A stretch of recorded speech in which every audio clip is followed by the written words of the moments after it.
Sí, esta directa, este espacio en mi cuenta personal de YouTube se llama El Ático de Pepe. Soy vuestro amigo y servidor Pepe Forte y vamos directamente. Bienvenidos, bienvenidos como siempre a este espacio y vengamos directamente a anunciar el tema. Dice el título, dice, ¿es la dictadura cubana más débil o más fuerte que antes? Y según están mirando en el diseño este que acabo de componer para ustedes, hay una bandera cubana a la cual he convertido todo el tiempo en roja. La bandera cubana, como todo el mundo sabe, tiene el triángulo rojo con tres franjas azules y dos franjas blancas, lo cual tiene una significación en la historia. Y yo no voy a hacer la historia aquí de la bandera cubana, que por cierto un día habría de hacerla.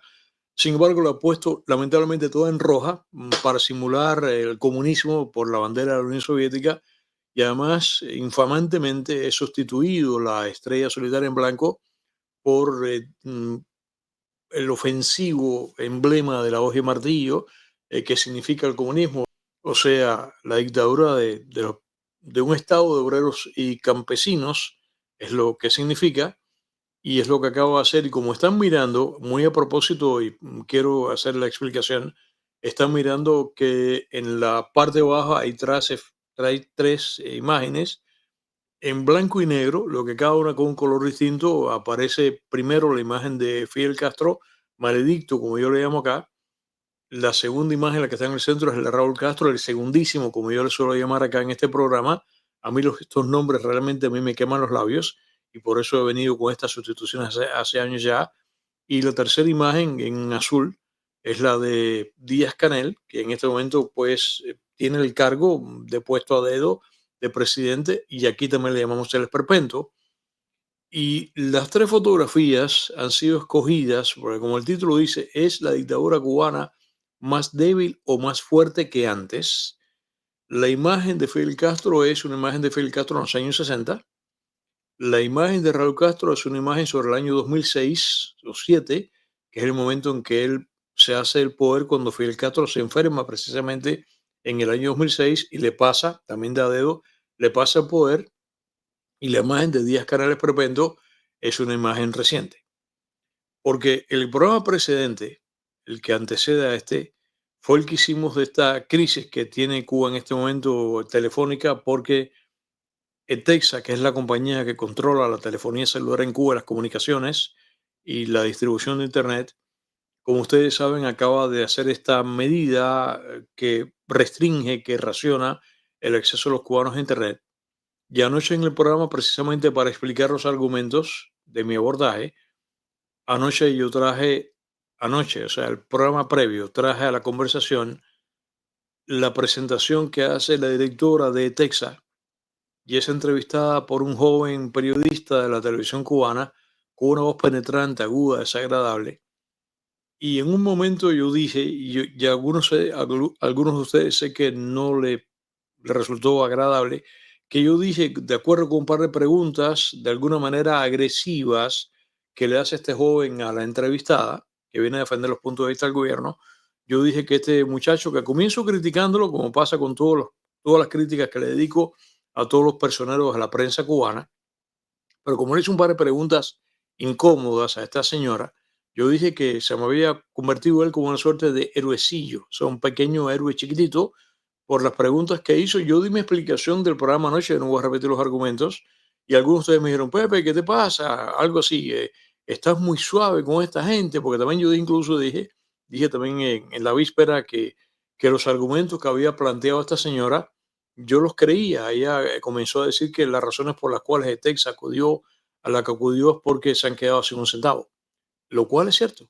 Pero lo que quiero que quede claro, que en el momento que yo dije eso de ella y en el momento que dije eso de él, es que quede bien claro que yo no estoy en ningún momento validando la dictadura ni que estoy participando de sus puntos de vista. No, no. Estoy simplemente opinando y aunque yo sé que ustedes tienen la razón en lo que ustedes dijeron, porque lo que ustedes escribieron, yo también lo pienso, que dijeron que ahí no hay nada que sea cabos sueltos, que todas las preguntas, eso está pasado por un tamiz, por un filtro, y que ahí no hay nada de así, de que porque este muchacho tenga libertad para preguntar algo que sea incomodante, que todo eso responde a una partitura, que todo eso responde a un menú previamente concebido. Yo lo creo. Sin embargo, A pesar de eso, yo creo que quizás como una suerte de, de aliciente o de consuelo nos va quedando que precisamente por la crisis o las crisis por las cuales cíclicamente además se van amontonando, la dictadura castrista va pasando,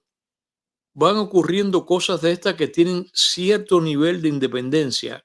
Yo pienso como ustedes, no me malinterpreten, que yo sé que todo eso está colegiado, que todo eso está cuadrado, como se dice a la cubana, pero. Y al haber dicho eso y haber visto lo que ustedes comentaron, me vino a la mente este tema que tenemos aquí hoy, de vamos a analizar si la dictadura cubana es más débil o más fuerte que antes, a lo cual, y mi conclusión tú lo vas a escuchar, tú vas a escuchar mis argumentos, y esta pregunta que matiza o que protagoniza el programa de hoy, en torno a lo cual, a esta pregunta, en torno a la cual el programa viene, para mí no es nueva. Esta pregunta yo me la hice, primero me vino a nivel de certeza y la certeza es al revés. La certeza genera en mí la pregunta y esto para mí es tan viejo como los años 80, no de ahora. Y eso es lo que pasa y ese es el programa el que tenemos hoy. Y yo voy a explicar ahora por qué en los 80 y por qué incluso voy a comenzar a dar respuesta en este mismo momento de que mi respuesta a esta pregunta que hago y se la hago a ustedes y por supuesto que ahorita cuando yo convoque las llamadas a través del 305-775-9696, que ustedes digan su punto de vista, si sí o si no, yo voy a comenzar dando mi punto de vista, que mi punto de vista es que sí.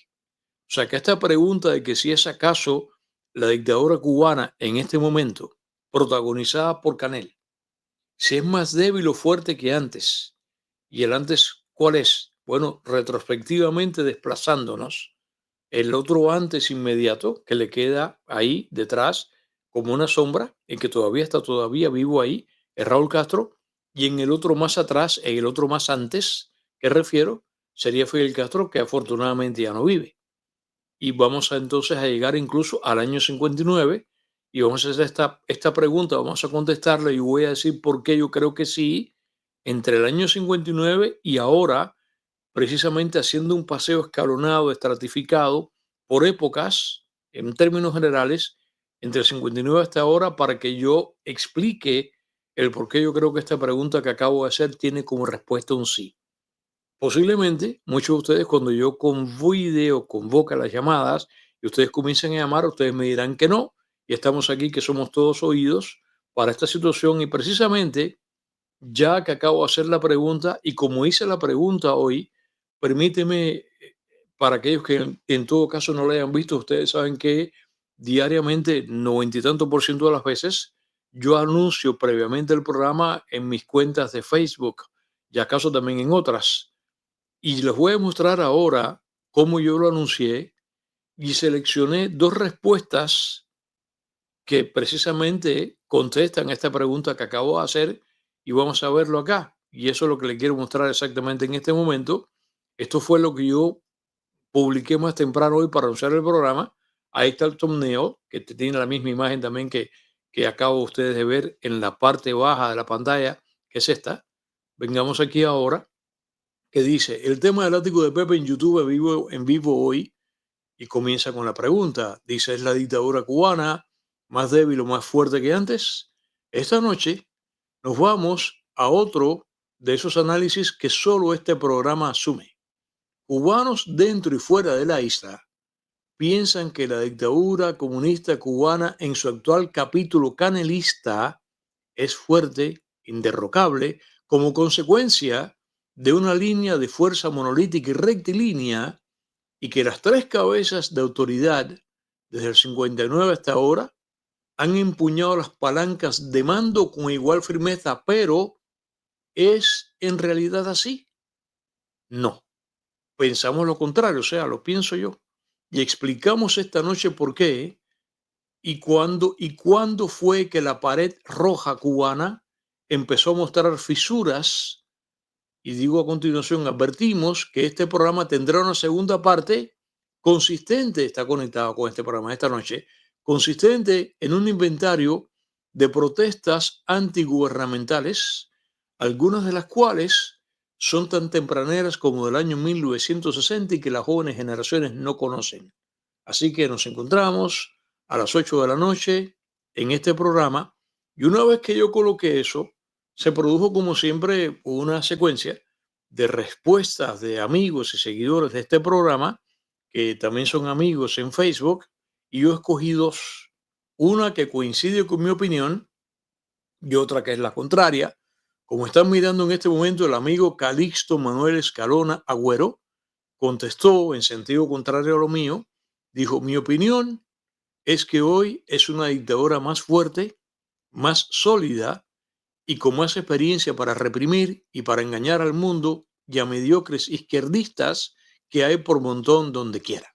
O sea, Carlos Calixto Manuel Escalona piensa que hoy, a la pregunta que yo hago, que si es la dictadura cubana más débil hoy o más fuerte que antes, él piensa que es más fuerte.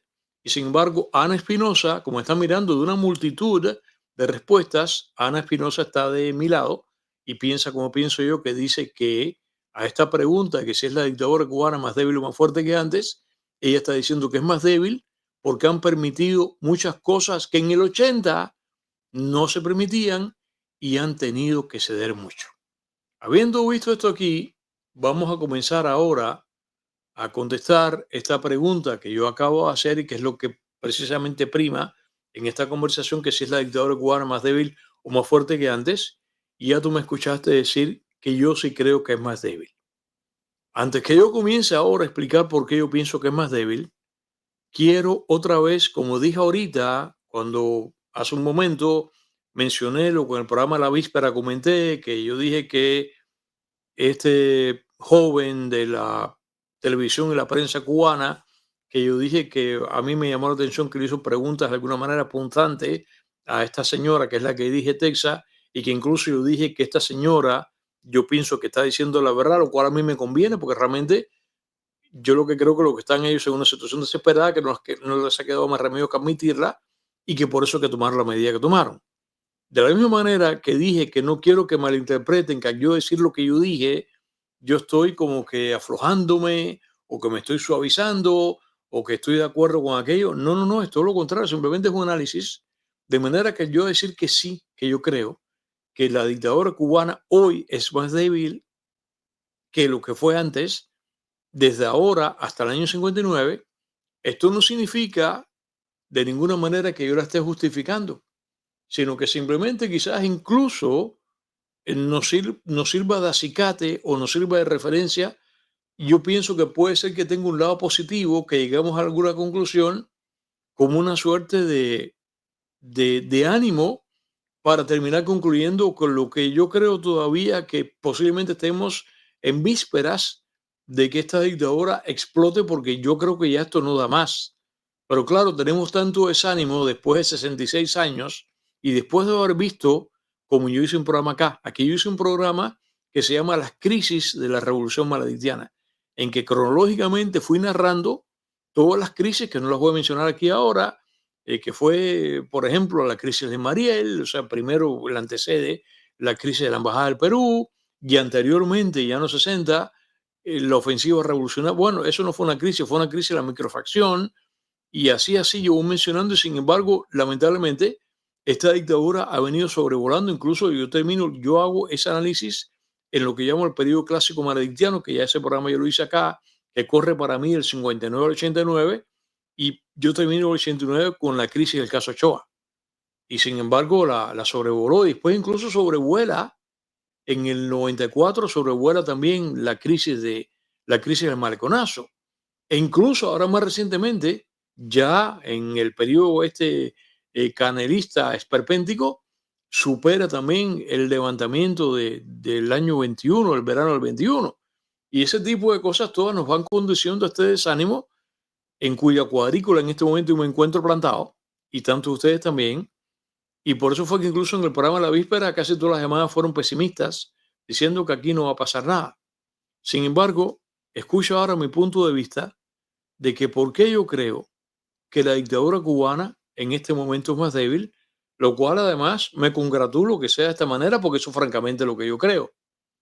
Lo cual no significa que aún siéndolo, como dijo este amigo acá, que piensa que es más fuerte, aún siendo más débil, como piensa Ana Espinosa, aún a pesar de eso, significa que no necesariamente mañana por la mañana vaya a caer. Pero ya voy a comenzar a decirte por qué yo sí creo que es más débil. Y cuando yo acabe mi inventario, yo por supuesto que repito otra vez que estoy preparado para que ustedes me digan que no, que todo lo contrario, porque además eso es lo que va a hacer, lo que va a enriquecer el programa, pero escucha mis argumentos ahora y dime, además, cuando yo convoque las llamadas, si tengo razón o no en los argumentos que voy a esgrimir aquí de que la dictadura cubana en este momento es más débil. Primero, montándonos en la máquina del tiempo y yendo para el 59. Las cosas que han venido pasando recientemente, como dice Ana Espinosa, que ella menciona los 80, las que están pasando ahora y otras que han pasado. En la década fuerte, fuerte, fuerte de la revolución al principio maledictiana, no podían pasar. Era de ninguna manera podían pasar, y yo voy a mencionar aquí incluso, como dije en la nota que escribí, en qué punto creo yo, esto es un análisis puramente personal y por supuesto que yo podría estar totalmente equivocado de principio a fin, pero yo voy a exponer de acuerdo con mi punto. O sea, esto no es una lectura que yo he hecho de un artículo que he visto en nadie. No, no, no. A ti todos los argumentos que voy a escuchar ahora son originarios, como analista que soy, que yo llevo años mirando eso, son originarios en mi persona. Voy a incluso comentar en qué punto yo creo que es que se raja todo esto y comienza la fisura. Y de ahí para acá, a pesar de lo fuerte que está, que todavía está plantada ahí, sí, yo termino concluyendo que la dictadura cubana hoy es cíclicamente y de manera exponencial es más débil que lo que había sido antes. Este señor, maledicto Fidel Castro, llega al poder en el año 59. Por eso yo advertí en la nota que te acabo de leer, no tendrá que ser forzosamente mañana, ojalá sea mañana y podría ser que mañana, en un programa conectado con este, que cuando lo haga voy a tener que invocar este que estamos haciendo ahora, yo voy a contarles a ustedes todas las manifestaciones antigubernamentales que se produjeron en Cuba desde el mismo año 59 hasta ahora. Y atención, que seguramente ustedes tienen en la mente, la gente más joven, por ejemplo, el levantamiento del 21. No, comenzando en el mismo año 59, hubo levantamientos públicos de manifestaciones públicas en contra de la naciente dictadura, algunas de las cuales, o la mayoría acaso, la gente joven no conoce. Hay una curiosísima, si se puede decir de esta manera, que es del año 1960, que es cuando un alto ejecutivo soviético, muy políticamente matizado en la cúpula, en la nomenclatura del Kremlin, visita La Habana, y la FEU que ayer yo aquí, y ustedes dijeron que también que todo eso está amarrado, la FEU ayer junto con otras entidades universitarias que hicieron una proclama, escribieron, no es una proclama, escribieron quejándose, utilizaron la palabra en conformidad con las medidas de Texas. La FEU esta del 59 y 60 de la Cuba comunista protestaron por la visita de ese funcionario soviético, quejándose de la sovietización de la revolución cubana, cuando se pensaba todavía que la revolución cubana, quienes la apoyaban, apoyando la revolución cubana, pero que querían, como dijo el propio Maledicto, que era una revolución más verde que las palmas. Ahí comenzó la gente a darse cuenta, que la gente joven no lo sabe, que ahí comenzó el chiste, el cubano como es tan chota, comenzó a decir que sí, que Fidel Castro era como un melón, porque era rojo, era verde por fuera como las palmas, como dijo, pero que por dentro era rojo, y que la revolución cubana era como un melón también, que por fuera era verde como las palmas, pero por dentro que era roja, aduciendo o aludiendo que era comunista por dentro. Y esa manifestación, que es muy interesante, se queja, la manifestación fue una manifestación antisoviética, sin embargo, no anti-revolución cubana ni anticastrista. Estaban protestando la presencia de este funcionario soviético porque veían que aquello comenzaba a moverse en esa dirección. Sin embargo, no era una manifestación propiamente antigobierno, sino que era una manifestación antisoviética, y fue en el Parque Central. Eso, la gente joven que me está mirando no tiene la más remota idea de eso. Hubo manifestaciones de corte religioso en contra del gobierno, y ahí fue que puntualmente con una exactamente, que eso lo voy a comentar en ese programa que viene.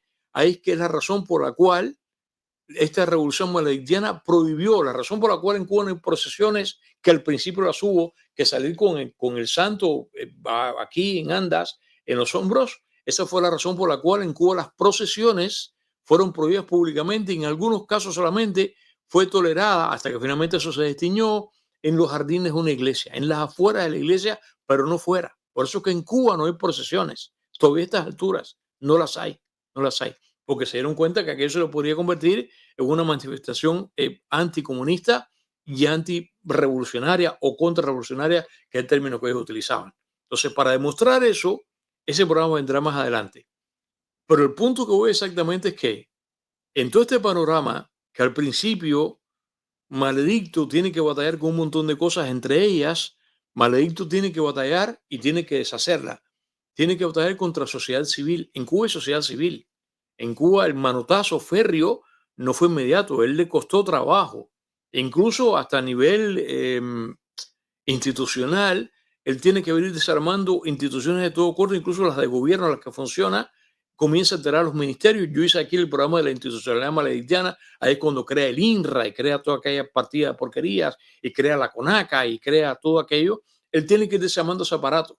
E incluso tiene que batallar con el hecho que el programa yo lo hice aquí cuando decía, fíjate cuántos programas yo he hecho acá, no hay un programa de este corte, de estos abordajes históricos, estos análisis que hace este programa Látigo de Pepe.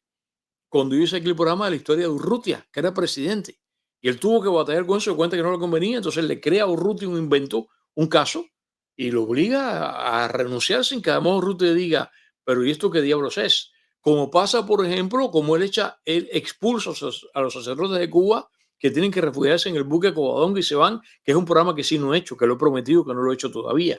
Él tiene que ir poco a poco dando manotazos e incluso él, que no era otra cosa que el comandante de la revolución del movimiento 26 de julio, cuando Miró Cardona entonces sale de escena, es que él asume el cargo de primer ministro. O sea, toda esa explicación de esos primeros años que la gente joven no tiene idea. Él tiene que avanzar poco a poco para poder deshacer toda una sociedad, qué horror, incluso su cargo, para que después termine siendo, porque además incluso, aún quitando Urrutia, designa a Osvaldo Ortigoz Torrado como presidente de la nación, y que por eso que la gente decía que Ortigoz era cuchara, porque ni pincha ni corta, era como una suerte de figura decorativa. O sea, mira que se dice que las monarquías son decorativas. No, no, la monarquía británica tiene mucho más peso en las decisiones de gobierno, a pesar de que en Inglaterra y en el Reino Unido hace rato un primer ministro. En Cuba él tiene, aquí sí, Dorticoja era mucho más figura hueca y anodina que cualquier cosa, lo era.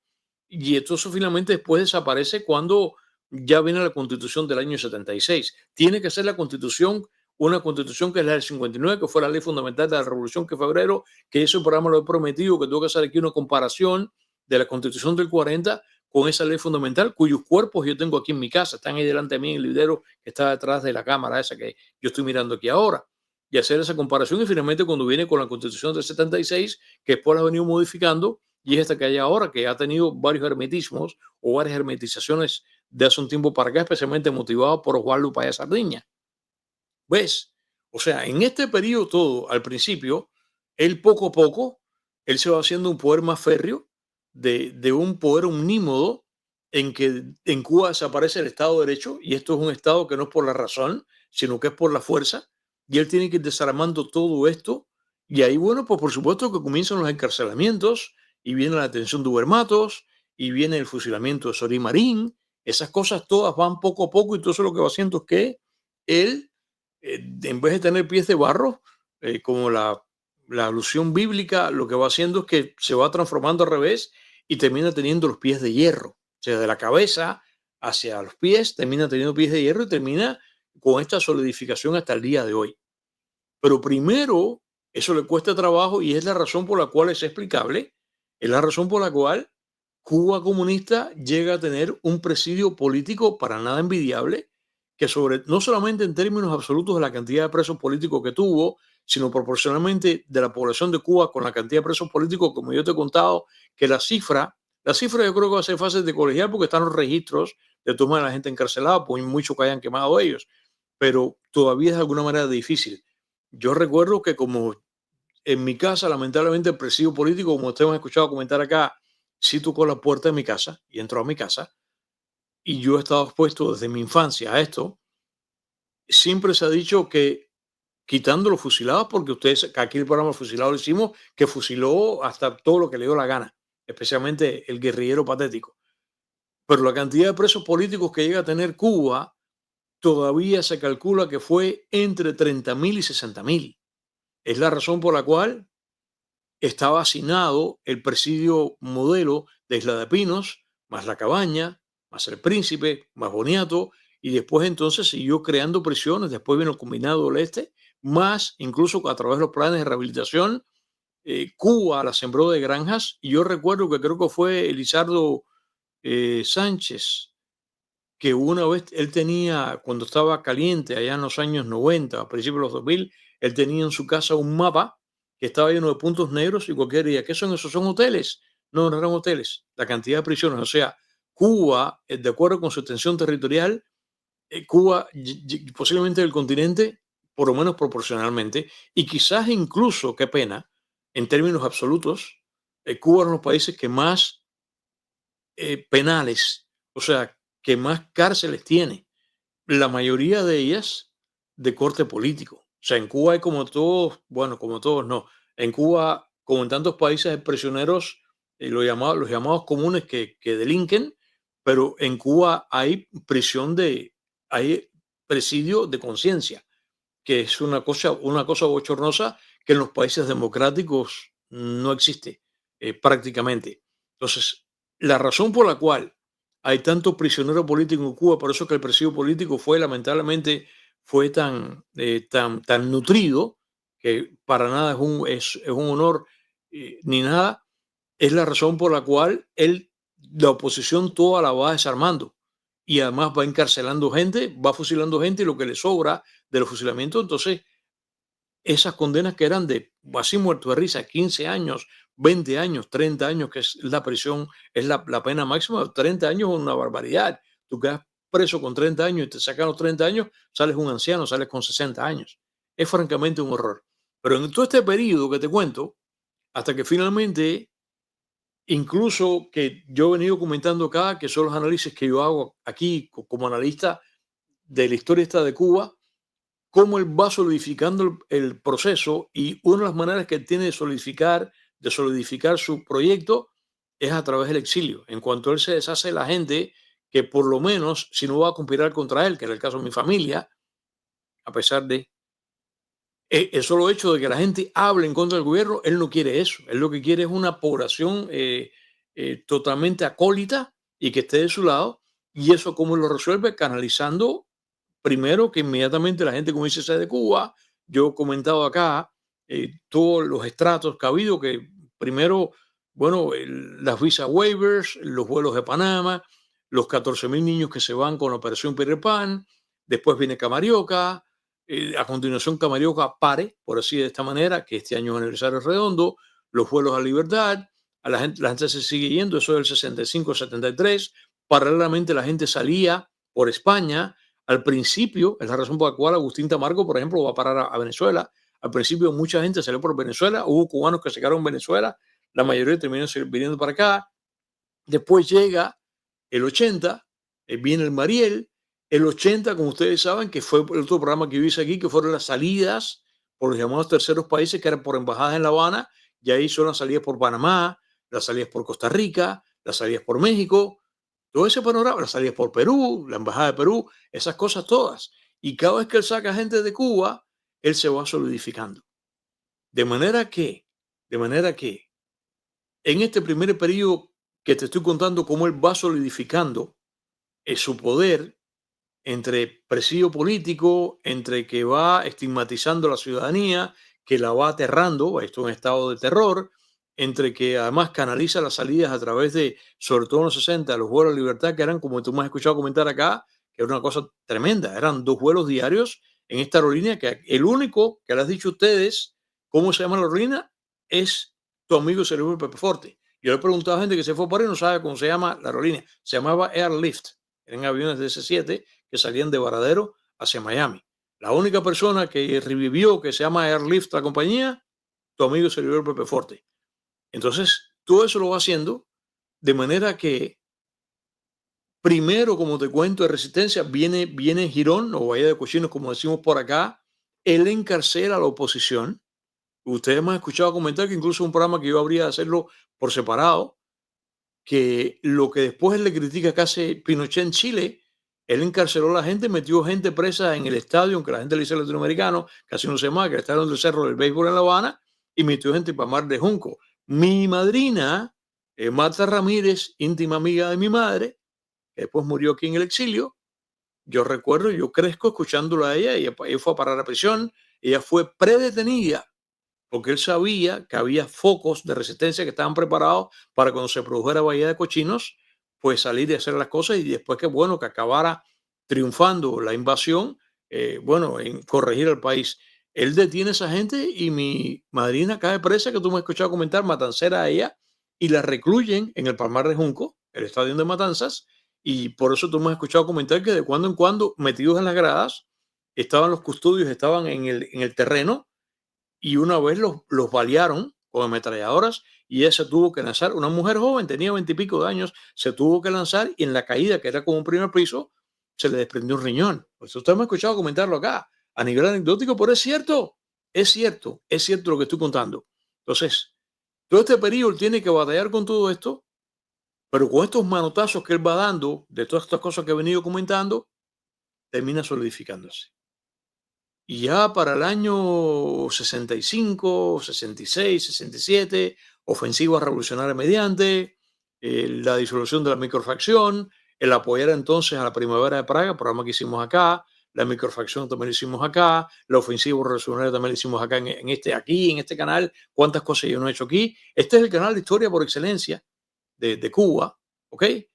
Bueno, con todas esas cosas va avanzando y avanzando y avanzando y avanzando y avanzando, y lo que hace es que se va solidificando para este punto en el cual yo creo que es el periodo por excelencia en el cual la revolución es cuando llega a ser más fuerte. Decirte que es fuerte en absoluto 100%, yo sé que muchos de ustedes están pensando que sí lo era, porque por supuesto que estamos traumatizados por el grado de represión que ha caracterizado esta revolución desde entonces hasta ahora, por los cuerpos represivos, que son un montón, que van desde lo más temido y temible, que es comenzando con la entidad, que es el Ministerio del Interior, que entonces se va bifurcando en el G2, que era el aparato terrible, más la seguridad del Estado, que forma parte del Ministerio del Interior, más incluso el DTI, que es el que se ocupa de los delitos comunes. Y bueno, pues por ahí todo este aparato tremendo de poder, como aquí todo el mundo sabe, yo no tengo que explicarle, quizás los que estén mirando el programa, que sean de otros países, no lo sepan, pero para nosotros que somos cubanos, todo el mundo que me está mirando y que es sobre todo contemporáneo conmigo, que ya rondea los 60 años, aquí todo el mundo sabe lo que yo voy a decir aquí ahora, que es lo cierto. Capitán por capitán, ok, capitán es capitán, ok. No, no, no, capitán por capitán no es igual un capitán del ejército en Cuba que un capitán del Ministerio del Interior. El poder que tiene un capitanía y tiene un capitán del Ministerio del Interior es el capitán del ejército, es un tonto al lado de eso. O sea, el grado de terror, el grado de poder que tiene un capitán del Ministerio del Interior es inconmensurable, es una cosa terrible. De manera que con estas instituciones, con estas entidades, va solidificando esto y cuando tú vas a la escalera, entonces terminas dentro de la sociedad civil revolucionaria, que sería Federación de Mujeres Cubanas, sería Comité de Defensa, y bueno, después incluso la militancia del partido, los JC, que a la larga funcionan también como elementos o como organismos represivos, a pesar de que son organismos ideológicos y de militancia, ¿no? También funcionan. O sea, un militante del partido de pronto te complica la vida en tu trabajo, en la época que estoy hablando, y de pronto dice, fulano dijo tal cosa, y fulano cae en chirona.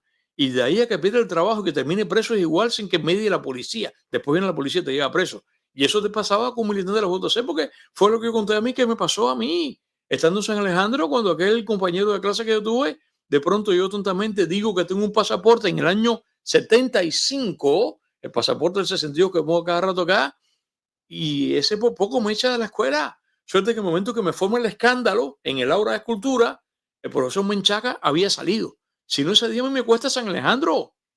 Esos padecimientos todos los tengo aquí. Y eso pasaba. De pronto, un compañero tuyo de clase, con el poder que tiene este aparato, te complica la vida. Entonces, con todo este esquema que te voy contando, él se va haciendo de poder y de poder y de poder y de poder y de poder. Y cuando uno mira ahora, qué es lo que te voy a contar, ese periodo omnímodo, que sería el periodo fuerte que estoy comentando, a pesar de eso que te cuento, decir que fuerte 100% no, porque de todas maneras hubo gente que se rebeló, hubo gente que cíclicamente fue cayendo preso en el año 59, como Bermatos, y en el 60, creo en el 60, que creo que cae Valladares, y en el 61, que es cuando Bahía de Cochinos, y en el 62, cuando la crisis de los misiles, y en el 63, en el 64, cuando mete servicio militar un muchacho que dijeron que no iban presos, y atrás cuando mete a la UMAP, que fue en el 65. Fíjate tú, esto es un escalonar que no termina nunca. Y así que te cuento, 66, que es cuando mi hermano mayor cae preso, y por motivos políticos, 67, 68, así todos los años del mundo. Siguió cayendo gente presa cíclicamente, pero claro, el grueso es, mientras retrospectivamente avanzando ahora de aquí hacia atrás, te vas al principio de los 60 cuando es peor. Y por eso que llega este presidio político que te estoy contando, que va entre 30.000 y 60.000 prisioneros que, como te cuento, no solamente en números absolutos es una cifra aterradora, sino que sobre todo teniendo en cuenta que, como todos hemos escuchado comentar acá, que en el 59 cuando llega al poder, Cuba estaba a una fracción de los 6 millones de habitantes. O sea, Cuba no tenía todavía, en ese momento, Cuba no tenía en ese momento los 6 millones, tenía 5 millones, tanto, tanto, tanto, tanto, y en los 60 es que Cuba llega a los 5 millones de habitantes. 60.000, vamos a poner la cifra más chiquita, 30.000 presos políticos en el año 66 contra, contra 6 millones de habitantes, prisioneros de conciencia. Eso es una monstruosidad. Eso es 30.000, pero supón tú que hayan sido 60.000. Es una barbaridad. Entonces, este periodo a la larga nos queda como consuelo, si nos queda como triste consuelo, el hecho de que este periodo comparado cuando en los 80, cuando digo decir puntualmente, cuando es que comienza la fisura de debilidad, es un periodo relativamente breve, porque estamos hablando que sería un periodo que sería de 20 años, de 25 años, contra 66 años que tenemos ahora. ¿Ok? Pero ahí es aquí es donde venimos ahora, que él va solidificándose, se va solidificando, se va solidificando, se va solidificando, y al venirse solidificando es cuando, por ejemplo, yo voy a poner aquí una fotografía simplemente en modo ilustración, que es esta que vas a ver aquí ahora. Esto es un collage fotográfico que yo he hecho. Evidentemente, quien tiene mi edad, esto lo puede visualmente, inmediatamente lo puede identificar. Estos son 4 fotografías de una diversidad que encontré hoy y que tengo además en mi computadora. Ese es él hablando en la Plaza de la Revolución. Creo que la foto de arriba, la primera, es la Declaración de La Habana. Ya tú sabes en qué año fue eso.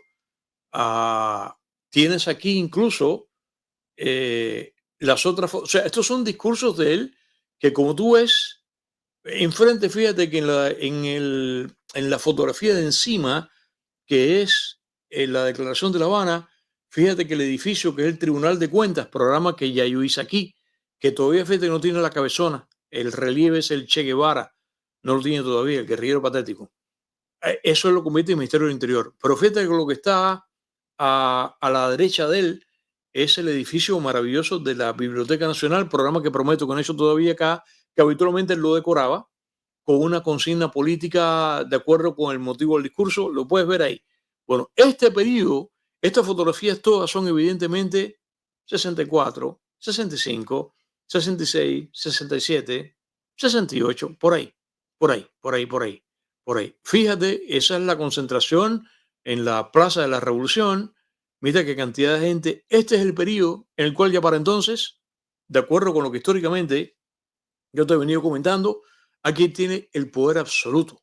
Aquí no se mueve ni una hoja porque para entonces ya la combinación de factores que yo he venido desgranando ahora, desde que comenzó el programa hasta ahora, que son las salidas del país, autorizadas por él, más las clandestinas, más el presidio político, más la microfracción deshecha, más la ofensiva revolucionaria, Ya cuando llegamos a este punto, yo te diría que para el año, por ejemplo, el año de la ofensiva revolucionaria, que la ofensiva revolucionaria, como ustedes me han escuchado comentar acá, que yo hice el programa, yo no voy a repetirlo ahora, vengan a ver lo que no lo he visto. La ofensiva revolucionaria no solamente fue, que es la primera visualización que hay, que fue ya hasta el cogollo, hablando en términos cubanos, que fue la ola final de intervención en que terminó descabezando ahí. Ahí solamente sobrevive los choferes de alquiler de taxis de La Habana, que él le convenía, porque eran los que transportaban eso, más los porteadores privados, que eran los choferes de los camiones americanos, para sacar las mercancías en puerto, pero ahí cayó todo. Ahí cayó porque la gente no se acuerda, para eso es este programa, para eso es este programa, para eso es este programa. ¿Qué otro programa hace esto aquí? Ninguno. Este programa es el único. Para el año 68, y la gente joven que me está mirando no lo sabe, al año 68 los bares eran privados todavía, los sastres eran privados, los puestos de vianda eran privados, los vendedores de ostiones en la calle, el que vendía granizado, el que vendía helado, la fabriquita de helado Juanín, que estaba en 5431, a unas cuadras de mi casa, en Marianao, después eso fue el municipio de Playa, eso era privado. Ahí cayó en el 68 todo eso, se salvó nada más así en tablita los choferes de alquiler, que ya estaban metidos en lanchar, más los porteadores privados, más un par de cositas más. Ok, pero la gente interpreta que la ofensiva revolucionaria fue una operación de corte económico que igual lo fue, pero la ofensiva revolucionaria fue un atrincheramiento ideológico, fue lo que fue también. Y atrás entonces, bueno, la microfacción deshecha y atrás viene el apoyo de la primavera de Praga y eso trae como consecuencia que se solidifica más porque el diferendo que había tenido arrancando en el 62, la discusión que tiene con Khrushchev, cuando Khrushchev después que lo pone de caballito de monta, que él lo pidió para los cohetes atómicos, le quita con la crisis de los misiles los cohetes, se pone a sus espaldas de acuerdo con Kennedy, que mete ahí los 5 puntos eso de La Habana o de Cuba, no sé qué, y eso trae un hielo entre él, entre Khrushchev. Khrushchev después lo despatarran, le cortan las patas en la Unión Soviética con Brezhnev, y ahí entonces que viene la invasión, la primavera de Praga, que la descabezan los soviéticos con los tanques, y ahí que entonces, y ese para mí lo dice aquí, que él de pronto, él critica, pero le da el apoyo. Y entonces ahí es que Brezhnev es así que mira para esa, mira otra vez, vamos de nuevo otra vez, vamos a mirar aquel programa que tenía Cuba en 83, 9.550 kilómetros, vamos a mirar 9.550 kilómetros hacia el oeste y vamos a mirar a La Habana y ahí es que otra vez viene la luna de miel que duró hasta el otro día, hasta que deshace la Unión Soviética, que se acaba cuando viene Gorbachev. Y bueno, se acaba la Unión Soviética en el 90, 91, por ahí. Todo eso lo va solidificando a él. Entonces, en ese periodo que te cuento, ese periodo que te estoy contando, es el periodo fuerte, fuerte, fuerte, fuerte, fuerte, en que no se mueve una hoja. Y tú dirás, bueno, ok, estás historiando, estás haciendo el eslabonado, pero acaba Pepe Forte de explicarnos cómo tú vas a responder esta pregunta, que es la que preside el banner que dice es la dictadura cubana más débil o más fuerte hoy que antes. Bueno, yo estoy diciendo que ese es el periodo que es fuerte. Y aquí es que venimos a la comparación ahora. Dime tú ahora que el punto mío es que ahora es más débil. Y yo te voy a contar desde cuándo es más débil. Cíclicamente, exponencialmente, aunque te parezca mentira, desde cuándo es más débil, que es en los 80. En los 80. Y tú vas a ver ahora, y yo sé que cuando yo ahorita convoque las llamadas, tú me vas a decir que sí. Y además, incluso ahora, cuando yo comience a explicar esto, tú en tu casa vas a estar asintiendo con la cabeza como los muñecos que tengo aquí detrás de mí ahí, que están aquí detrás de mí, que hay ahí, diciendo que sí. ¿Cómo es? Los bobbleheads. Porque tú vas a escuchar ahora. El inventario que voy a hacer ahora de cosas que comienzan a pasar arrancando los 80 con una cosa en particular que ocurre que para mí es el antes y el después de la debilidad de la revolución, además con figuras cuyas efigies vas a ver aquí ahora, que son los que arrancan este fenómeno, que ese fenómeno que te voy a contar ahora, no, eso no hubiera durado. Eso que te voy a contar ahora, que empieza en los 80, en el año, vamos a poner 85, eso 20 años antes, en el 65, no era detenido, era fusilado. Fusilado como si hubiera sido agente de la CIA, que por ejemplo, agente de la CIA automáticamente te conducía a paredón. Él lo puso así como norma. Y atentado contra él, paredón. Contra revolución fuerte, fuerte es paredón. 30 años después era después de cierta escala para abajo. Este periodo que te cuento, en que ya está comité de defensa, en que en el 65 mete otro punto más ahora. Yo, como tú ves, aquí delante de mí no hay nada. Estoy aquí apoyándome en mi memoria para esta descripción que estoy haciendo aquí. 65, bueno, el Partido Comunista de Cuba existía anteriormente, incluso se mimetiza como el PSP, que era el Partido Socialista Popular. Pero este es el nuevo Partido Comunista de Cuba, el PSC, que es el que rige la sociedad cubana. ¿Cuándo es eso? En el 65. Septiembre del 65, que es cuando trae la carta al Che Guevara, que este año, como es aniversario redondo, ese programa te lo prometo. Y es que él dice, bueno, que saca la carta de despedida al Che Guevara, que yo sigo pensando que la escribió él. Me recuerdo, que es un error, dice, me recuerdo, eso así no se dice, sí, yo me acuerdo, el guerrillero patético tenía que haber dicho, me acuerdo, no me recuerdo. Dice, me recuerdo el día hasta que te conocí en casa de María Antonia. Ok, bueno, ahí nace el Partido Comunista de Cuba, ahí tiene otro caso. El que yo lo he contado acá, anteriormente la institucionalidad revolucionaria era medio caótica, estaba la ORI, que era la organización ¿cómo es? La organización ¿cómo era? Organizaciones Revolucionarias Integradas. 26 de julio, yo no sé, el directorio que él lo deshace también. Y entonces de pronto mete el Partido Comunista, que es el discurso en que él dice, ¿cómo queremos que se llame nuestro partido? Entonces, todo eso está organizado. Él tiene ahí metido una claque y él tiene agentes ahí, como hacía Hillary Clinton cuando le saboteaba los rallies a Bernie Sanders. Que entonces te pregunta, ¿cómo queremos que se llame el partido? Entonces dicen, comunista. Él dice, los compañeros, como tú te acuerdas de Domingo, el Coqui García, el que hacía de maestro de ceremonias del circo de televisión, que decía, ¿cómo están por allí los niñitos por allí? ¿Cómo se sienten? Bien. Y los niñitos de arriba, bien. Y los que están mirando la televisión, bien. Ok, bueno, él dice, los compañeros de atrás, el comunista, y los compañeros de aquí de la izquierda, comunista, y los compañeros de arriba, comunista, nuestro partido se va a llamar el Partido Comunista de Cuba. Ese es otro punto importante. Partido Comunista de Cuba, el órgano rector de la sociedad cubana, y ya boca abajo todo el mundo, como ha dicho Manuel García, que es un programa que también te prometo, el programa de Manuel García. Boca abajo todo el mundo. Entonces, en este periodo de poder omnímodo, institucional, la religión ya estigmatizada, como tú me has escuchado comentar, que es otro programa que vives aquí, él no cierra un templo. El único templo que él cierra en el año 72, por ley, son los salones del rey y los testigos de Jehová, cuando en el 72 yo recuerdo la esquela en el periódico perfectamente que decía proscripta, lo cual es una palabra ofensiva, proscripta la secta, que es una palabra también peyorativa, proscripta la secta de los testigos de Jehová en Cuba. Entonces, ilegal los testigos de Jehová, presos de ahí para adelante. Y te agarran con una atalaya bajo el brazo, una vez de despertar, de cabeza para la prisión. ¿Ok? Entonces, él no cierra un templo, pero estigmatiza la religión, lo hace sobre todo utilizando como un vector para ello el caso de Betancourt, que yo lo hice aquí. La Iglesia Católica le da refugio a los criminales que mataron a un infeliz piloto. ¿Ok? Ahí está. Todo. Manuel García, boca abajo todo el mundo. Aquí no hay para dónde moverse. Entonces, tú vas a ver ahora cómo en este periodo, cuando yo comienzo ahora con esta comparación de las cosas que voy a decir que pasaron en los 80, en los 90, en los 2000, en los 2010 y ahora, no, esas cosas que pasan ahora era fusilado en este periodo que corre entre el año 59 y el año 85. Vamos a poner por ahí.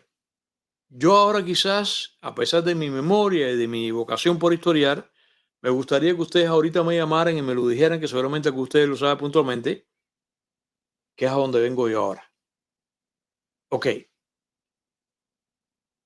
¿cuándo es que se crea el movimiento que es capital?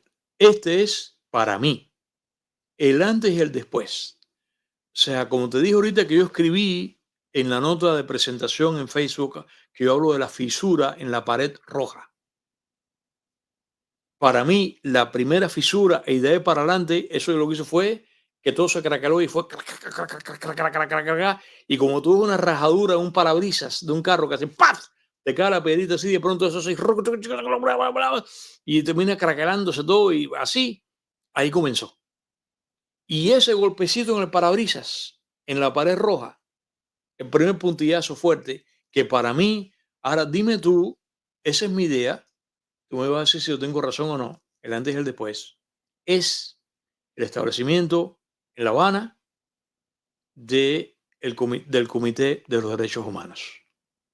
Para mí. Y eso, pues, por supuesto que todo el mundo sabe que la fundación del movimiento de derechos humanos en Cuba está liderado o estuvo liderado por Gustavo Arcos Verdes, estuvo liderado por Reinaldo Bragado, Bretaña, y estuvo liderado por Ricardo Bofill Pagés.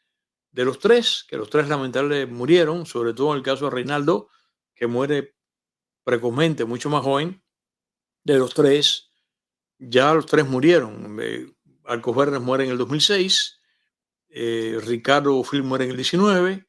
De los tres al que yo conocí, no que fuera mi amigo, pero lo conocí en el mundo este de la radio, ya lo conocí, fue Reinaldo Bragado. Los tres son los fundadores del movimiento de los derechos humanos.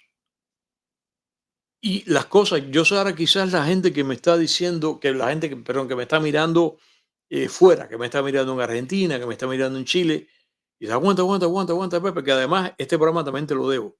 El programa de derechos humanos, porque la que es signataria, la que el booster de los derechos humanos es la delegación cubana de las Naciones Unidas. Eso lo sabe todo el mundo. Cuba. Cuba republicana, por supuesto, ¿no? Ok. Si los derechos humanos lo que hace es defender los derechos humanos.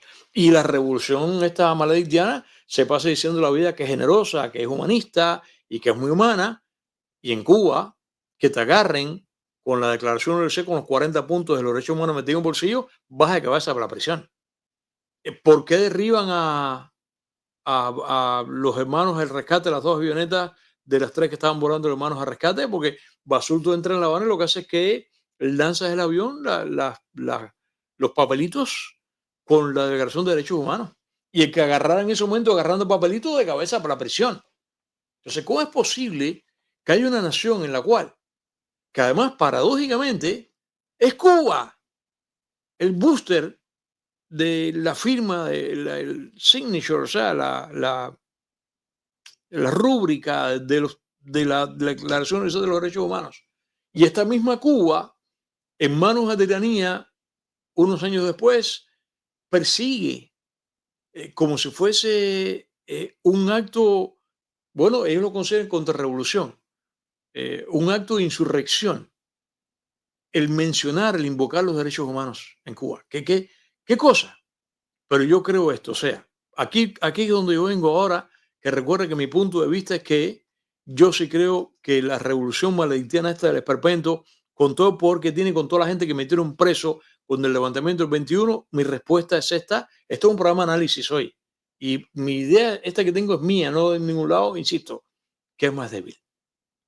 Nacen los derechos humanos y aquí es donde yo vengo ahora para que tú me digas si tengo razón o no cuando haga el contraste, cuando haga la comparación. Precisamente cuando Alcovernes, cuando Reinaldo Bragado y cuando Ricardo Bofill Pagés, que son los fundadores de este movimiento, lo hacen en Cuba, a pesar de que los tres guardaron prisión, porque además aquí hay que recordar que Alcovernes, que nació en el mismo año que nació Fidel Castro, contemporáneo con él, Alcovernes, o sea, Gustavo y Sebastián, ambos murieron ya. Sebastián es más joven. Sebastián nació en el 30, el 32, por ahí. Gustavo nació en el 26. Gustavo nació el mismo año que nació Fidel Castro. Gustavo Arcos Verdes. Gustavo, asaltante de Mucá. No sé si lo sabías. Llega la revolución maledictiana y está a bordo. Fue embajador en Bélgica de gobierno revolucionario de Cuba. Se comienza a desencantar cuando ve la sovietización. Yo estoy convencido que Gustavo era un hombre de izquierdas, lo cual, fine. Así es una sociedad como debe ser y esperamos que quizás mañana en una Cuba futura eso pase de alguna manera, mientras eso no, como está pasando aquí ahora, que eso mimetice para marxismo, y que es lo que le pasa en este momento al Partido Demócrata. Ok, pero aquí es que este hombre se comienza a apartar y entonces este hombre va a parar a prisión. Le proponen salir de Cuba, sacarlo de Cuba, él se niega, va a parar a prisión. O sea, el gobierno guarda prisión bajo Fidel Castro, o sea, se convierte en un prisionero de conciencia, sale de ahí, crea este movimiento, y lo mismo le pasó a Reinaldo. además escritor, intelectual, y lo mismo le pasó a Ricardo Bofill, que claro, Ricardo llega a ser la verdadera piedra en el zapato. Ustedes recuerdan exactamente, yo con la memoria que tengo, yo sí puedo dar fe, eso fue en marzo del año 1988. Aquellos 2 o 3 programas seguidos que se llamó Retrato del Fullero, que le dedicaron en la televisión cubana para desacreditarlo, para asesinar su carácter moral, diciendo que era un delincuente, el copón divino, y que además un farsante, lo que le hicieron a Valladares también. Y todo lo que dicen es mentira, los que dicen mentiras son ellos. La historia que cuenta Ricardo Bofill Pajejo, que contaba, ya Ricardo murió, de él es cierta, de la misma historia que la historia que cuenta, y yo puedo dar fe de eso, que cuenta Valladares de la prisión, es cierta. Eso que se hizo pasar por inválido.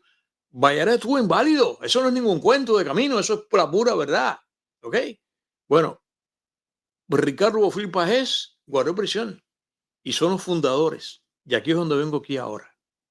Hasta este punto que está aquí, el punto anterior en que yo creo que comienza a manifestarse. O sea, para mí el antes y el después definitivo de esta situación de que si Cuba es más débil ahora que antes, es precisamente la fundación del Comité de Derechos Humanos, precisamente de manera seminal, fundado por Gustavo, por Reinaldo y por Ricardo.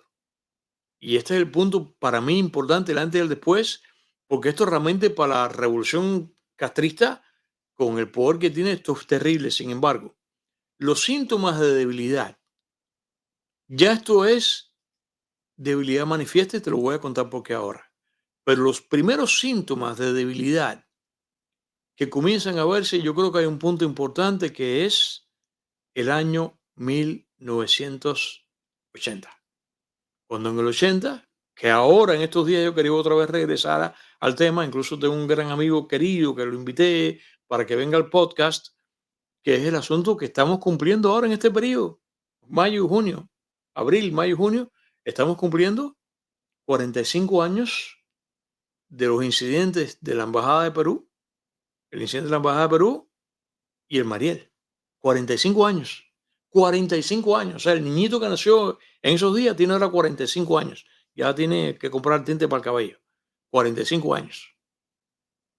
El hecho de que un autobús, no vamos a quiera meternos, se meta allí en la embajada y él le da la pataleta, porque todo el mundo sabe, y no voy a dar, y ese para mí lo hice aquí ya anteriormente, que él le da la pataleta porque Perú apoya el asalto y cambia el embajador y manda un embajador nuevo que es el que le da refugio a los asaltantes, a San Justice y los demás, que por cierto San Justice, tengo su teléfono, me gustaría conversar con él. Okay. Bueno, le da apoyo, entonces es que él le da la pataleta porque murió este Pedro Ortiz, ¿no? El custodio, que además que lo mata el otro custodio porque esta gente no estaban armados, ni dispararon. Eso fue fuego cruzado. Y este muchacho que era de allá de Chivirico, en Oriente, como siempre, que hace que lleva a la gente a La Habana y la gente a La Habana de para allá, como hicieron que a mí me mandaron para Bayamo, muere en el fuego cruzado. Entonces, como él muere, este muchacho, lamentablemente, claro, ser humano, uno no tiene por qué aplaudir eso. Y ese muchacho tenía mamá o novia, o papá o hermanos, no sé, uno lamenta la tragedia humana. Ese muchacho muere, él le da la pataleta, el asalto es el martes de la mañana y él le da la pataleta el viernes, entonces él le retira la custodia a la Embajada del Perú en abril del año 1980, pensando que no iba a pasar nada. Él no lo calculó. Porque él tampoco es esa figura perfecta que mucha gente cree. No lo calculó. ¿Y qué fue lo que pasó? Eso estaba en mi barriada. En un santiamén de la noche a la mañana, él terminó diciendo la cifra que reconoce Cuba son 3.500, que lo digo Manolo Ortega, el lunes. ¿Ok? Pues eso fue el fin de semana. No. Todo el mundo sabe que fue 10.000 personas metido en el jardín y el patio de una casa que había sido una mansión, de una casa privada que después esa gente se fue de ahí y la convirtió en la Embajada de Perú. 10.000 personas ahí. En primer lugar, la Embajada de Perú, como todo el mundo sabe, que yo creo que la manera mejor de describirla, ¿qué cosa es? La Embajada de Perú es un plebiscito. La Embajada de Perú es una votación, es una elección. 10.000 personas porque él la tuvo que cerrar. Si él no cierra la Embajada de Perú y la gente se desborda y eso hubiera llegado a la Quinta Avenida, porque además la gente ya estaba viajando, porque yo estaba esa semana en La Habana. Yo estaba de pase, estaba en Bayamo en esa época, me mandaron a trabajar, yo estaba en mi casa con mi mamá, con mi papá trabajaba todavía, mi papá yo con el periódico diciendo, mira, yo ese día miraba para Bayamo otra vez, yo, mira lo que pasó aquí. Y mi madre nos miramos y mi madre quería apoyarme para que yo me metiera, pero yo no lo creí. Yo ese programa ya lo conté, yo no voy a otra vez a narrar eso acá. Pero si él no cierra eso ahí, porque yo cuando regreso a Bayamo, yo vi gente saliendo, cuando se enteraron, ya estaban tarde, porque no se enteraron, en Cuba no hay comunicaciones, ni de celular, ni nada, aparte de ese no hay celular tampoco, arrancaron por La Habana para meterse ahí. Si él no cierra, ¿qué? 10.000 personas. Ahí se le mete ahí, media Habana, toda La Habana se le mete ahí. Eso fue un plebiscito. Entonces, en la manera en que él tiene, a la larga, él no puede manejar la crisis de la embajada. ¿Cómo la canaliza? Con el Mariel. Realmente ya es un síntoma de debilidad. Pero ahí ocurre otro hecho. O sea, la embajada del Perú y el que él tiene que canalizarlo a través de Mariel es un primer indicio. O sea, en la hornilla de atrás ya comenzó a calentarse la debilidad manifiesta a través de derechos humanos en el año 84. Creo que me puntualice cuándo que nace el comité o el movimiento. Se sale en el 84, en el 85, en el 86. Esa parte dispensa que no puedo precisar ahora. Pero que la hornilla de atrás comienza a calentar el caldo, la sopa, la tortilla de la debilidad. ¿Ok? Y en esos días, aquí se produce otro incidente de debilidad que te lo voy a mostrar ahora, que es este que está aquí. Que recordemos que en esos días, con la embajada del Perú complicada, él comienza entonces con los salvoconductos, entonces él crea los actos esos de repudio para la gente que se iba, el entrar las patadas cuando la gente, la guaguita los recogía en la embajada de Perú y los soltaba en puntos estratégicos en La Habana. Pero ¿qué pasa? En esos días, prisioneros políticos, porque ya tiene la operación de sacar prisioneros políticos de Cuba a través de la Oficina de Intereses, y en esa época, que no fue el primero, fue el segundo, la gente piensa que el primero, en esa época, el jefe de la oficina, a quien yo sí conocí personalmente aquí, la época que yo fui productor de María Elvira, y a mí ese programa lo tuve que producir yo, y yo estuve conversando con él, y como yo comenté, yo tuve que decir, si no sé si mañana el Centeno, hoy hablo español, si mañana el Centeno, vamos, públicamente me desmiente, pero yo tengo que decir mi verdad. El Wayne Smith, que yo estuve conversando con él como media hora, primero comencé conversando en inglés, él detecta que yo tengo acento en inglés, y como él habla bien español, o él habla muy bien, terminamos hablando media hora antes que él pasase al programa María Elvira. A mí, ese programa lo produje yo, María Elvira seguramente se acuerda. La conversación, que además, como el único en el equipo de producción que hablaba inglés era este servidor, yo recibo en el canal de William de la Peña, el canal 8, yo lo recibí, estuve conversando con él en un cuarto cerrado, preparándolo, esperaba que pasara maquillaje, qué sé cuánto, media hora. Y en Wayne Smith, yo tengo que decir mi verdad, el Wayne Smith que yo vi ahí no es el que es de antipatía del exilio por las poses de apología. Vamos a no decir defensa, vamos a ser moderados, de apología a la dictadura. El que yo vi no. Muy duro, muy duro. Me llevó ahora, por ejemplo, horrores. Me dijo así, con desprecio, en español. Ese es un redomado comunista. ¿A quién? Al ordeñado. Delante de mí, eso fue delante. Esa es mi verdad. Yo tengo que decirlo ahí. O sea, yo me quedo con la impresión de que el Wayne Smith que además incluso cuando él entra, yo le doy la mano y él entra y yo lo conduzco a ese cuarto y estuve conversando con él ahí, yo estoy sobre ascuas, pensando que me voy a encontrar con esa persona. Cuando va a la entrevista con María Elvira, montó el personaje, lo montó. El personaje apologético lo montó.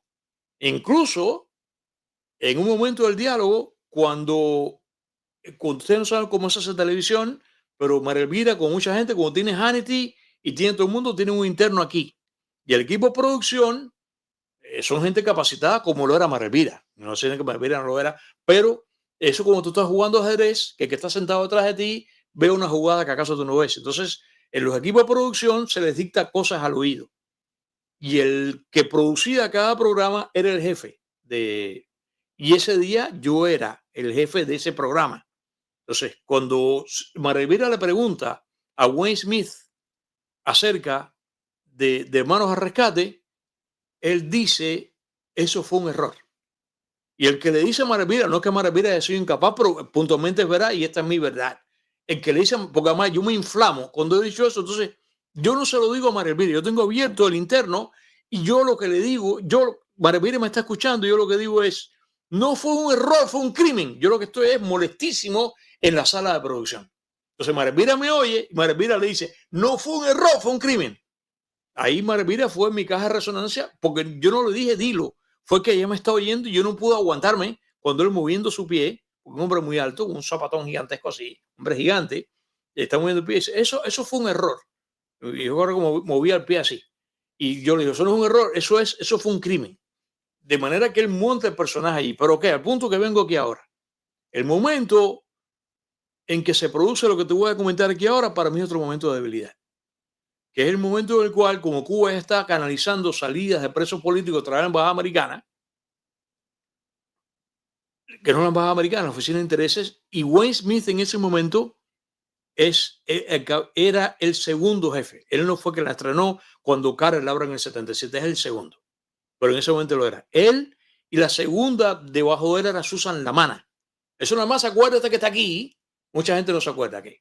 Entonces, los presos políticos y sus familias comienzan en esa época no estaba la embajada cerrada como ahora, con las rejas. Esas rejas las vi poner yo como en el año 91, 92, por ahí. En ese momento estaba abierto porque eso era abierto allí. Están en la placita que está delante de ahí y lo que están es pidiéndole a Estados Unidos que, como se dice, que en español está mal dicho, pero que agilice las visas para que se vayan del país. Y eso tiene un proceso. Entonces sale Susan Lamana el día que pasó lo que pasó a decirle, por favor, tengan paciencia, porque ya estaban desesperados, molestos con su familia, que se demoraba la visa, no sé qué. Sale Susan Lamana y como ya tenía a Fidel Castro preparado lo que prepara, que es el asalto que los ataca con una brigada de respuesta rápida, él tenía colocado en el edificio enfrente, tenía colocada una cámara, que es la que toma. Claro, la cámara no tiene audio.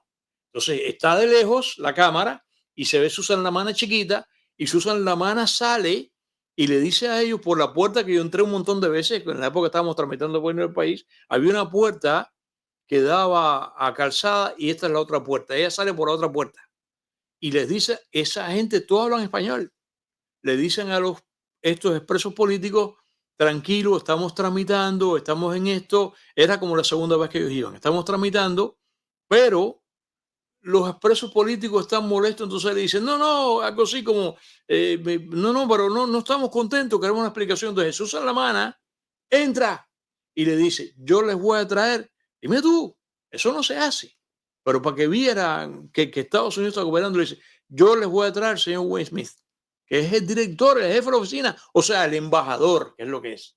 Entonces Wayne Smith sale con un hombre grueso, tú vas a ver la fotografía ahora, y les dice exactamente lo mismo. Lo sentimos mucho, pero no se preocupen, váyanse para su casa tranquilos, que estamos trabajando en esto. ¿Y qué cosa es lo que hacen las autoridades cubanas? Ahí se aparece con un camión, una guaguita, les caen a palos, pero además, yo te voy a mostrar aquí ahora lo que dijo el gobierno cubano, y esto que te voy a mostrar aquí ahora, esto es de una fuente cubana, que esto lo bajé hoy, que esto está aquí. Mira. Esto es un sitio que es un vómito que se llama Cuba Información. ¿Que Cuba Información de qué? Dice, una brecha en el bloqueo mediático. Esto lo escribió un vómito, un vocero de la dictadura, un artículo larguísimo que no es de la fecha de hoy ni nada, ¿no? Y ahí está un fotograma de televisión. Mira Wayne Smith, joven.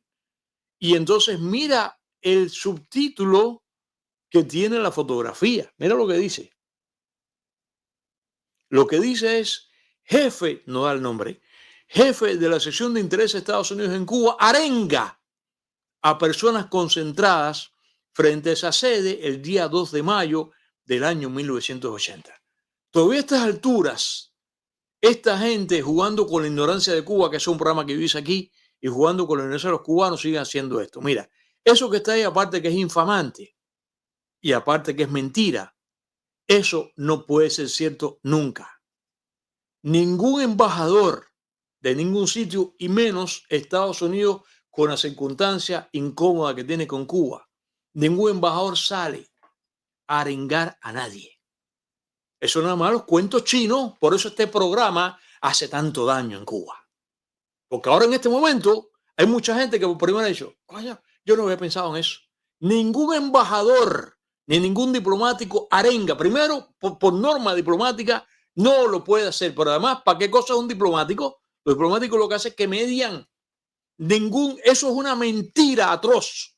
Decir que este hombre arenga. También lo dijeron de Susan Salamana, que Susan Salamana también arengó. Susan Salamana, pero además, yo lo sé muy bien, porque ya ella murió, pero una de las íntimas amigas de mi mamá, vecina de al lado de la casa, que se llamaba Nini, que ya murió, era 2 o 3 años mayor que mi madre, muere primero que mi madre, trabajaba en la embajada americana desde que era jovencita, cuando la embajada americana era embajada americana, y cuando viene el crossover a la embajada suiza, y cuando viene el crossover a la oficina de intereses, Nini trabajaba ahí, y Nini estaba adentro. Esa historia la sé yo de primera mano porque ella lo vio, porque vio sonar las alarmas con lo que pasó, tuvo que dar refugio a todos los presos políticos que ahí me lo contó. Este señor Wayne Smith en ningún momento arengó a nadie, sino que hace lo que te acabo de decir. Sale Susan la mano a decirle, tranquilos, hay lentitud, porque así como es, pero váyanse a su casa y estamos trabajando, ustedes van a ser notificados. No, que queremos, no sé qué. Ok, para que entiendan, yo voy a entrar y les voy a traer al embajador en persona. Entra y sale. Y estos desmadrados, pero además vienen con un cuento chino que nada más se lo hacen a una nación ignorante. Ellos sí saben que arengó. Y aquí cuando pasa esto, en este momento es que llega la brigadita esta de respuesta rápida o el no sé qué, los asalta y aquí viene un síntoma de debilidad. Ese día, porque date cuenta que estos 80, ya tú lo viste, 2 de mayo del 80, está la embajada de Perú andando. ¿Ok? Ya ha pasado el discurso de la víspera, la noche antes, que Fidel Castro dice la famosa frase que se le inmortaliza a su sociango, su cúmbila Oliver Stone, en la película Scarface, cuando dice: los que no estén dispuestos al sacrificio, no los queremos, no los necesitamos. Que además en Mariel arranca en abril, ya habían entrado los barcos. Todo eso lo convocó al que todo el mundo sabe cómo él orquestó el Mariel. Pero el día que él le dice a la gente que Mariel va, y es la arrancada con esta frase. Igualito a la frase que da en Camarioca, que ese programa es este año, porque eso fue en septiembre del 65. El único programa que hay de este corte en todos los medios de las redes es este programa. Ni lo hay, ni lo va a haber. Este programa nada más. Entonces, ahí es que la gente se entera que lo que hay es Camarioca, y por eso es que mucha gente considera que, Camarioca, que el Mariel comienza el día 1 de mayo del año 1980 con la frase de él. Esto es el día 2. Los ánimos están caldeados. Es cierto que está caliente. Es la primera vez que la gusanera, como dice él, ellos lo reconocieron, que le tomó las calles. Por eso que viene con la revisión de la universidad que mete aquella pancarta que decía que votaron a todo el mundo a la calle. O sea, expulsaron un montón de gente que decía la revolución, la universidad es para los revolucionarios. Él la pasó muy difícil. Una de las grandes crisis, que ese programa, búscatelo aquí, yo lo hice aquí, yo hice el programa aquí que se llama Las grandes crisis de la revolución maledictiana. Y en el inventario está la crisis de Mariel. Lo fue. Esto fue para un momento muy difícil. Y fíjate, si fue difícil que lo que pasa aquí, de haber sido 3 años antes, que están estos expresos políticos. Claro, los expresos políticos son harina de otro costal. Hay gente que se ha metido 10 años preso, ya han pasado 20 años de revolución. Hay gente que se ha metido 10 años preso, 15 años preso, 20 años preso. Y con los presos políticos cubanos son el decoro de la nación. Por eso yo los admiro tanto. Ya a esa gente que le importa.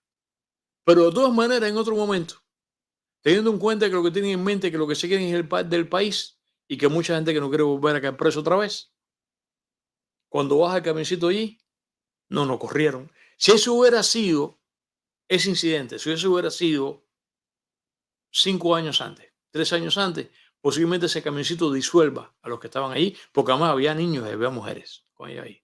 ¿Y qué fue lo que pasó? Ellos dijeron que los presos políticos atacaron a las autoridades. Mentira. Ellos bajan a estas brigadas respuesta rápida vestidas de civil para caerle a palo y le salió el tiro por la culata. Se produjo una batalla campal y se ve el video de Cuba, que después lo pusieron manipulado, de tirándole ladrillo a la policía. Lo que tiros no hubo. ¿Y qué fue lo que pasó? Que la embajada americana no le queda más remedio para quitar aquello, abrir la puerta y le dio refugio. Creo que fueron, bueno, todos los que estaban ahí.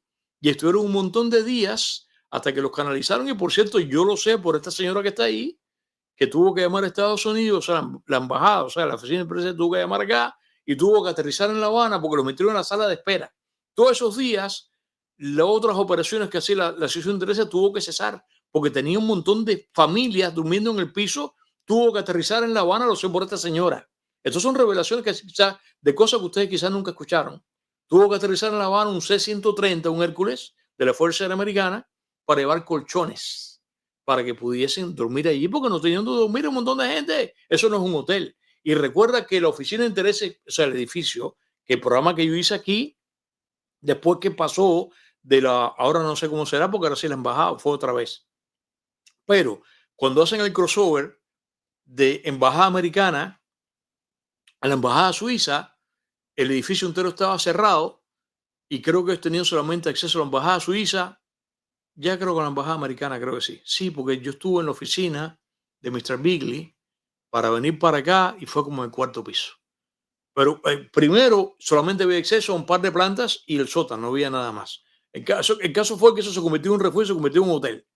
Pero el punto que voy es que eso es otro síntoma de debilidad. Que ese día se produjera una batalla campal de expresos políticos que ripostaron, me tiras piedras, te tiro el ladrillo para allá y ahí tiene que haber habido alguna cabeza bien partida, tiene que haber habido ahí.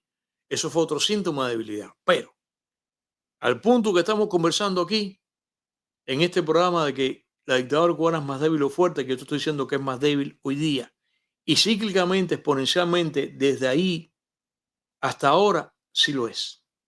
El puntillazo grande, ¿cuál es?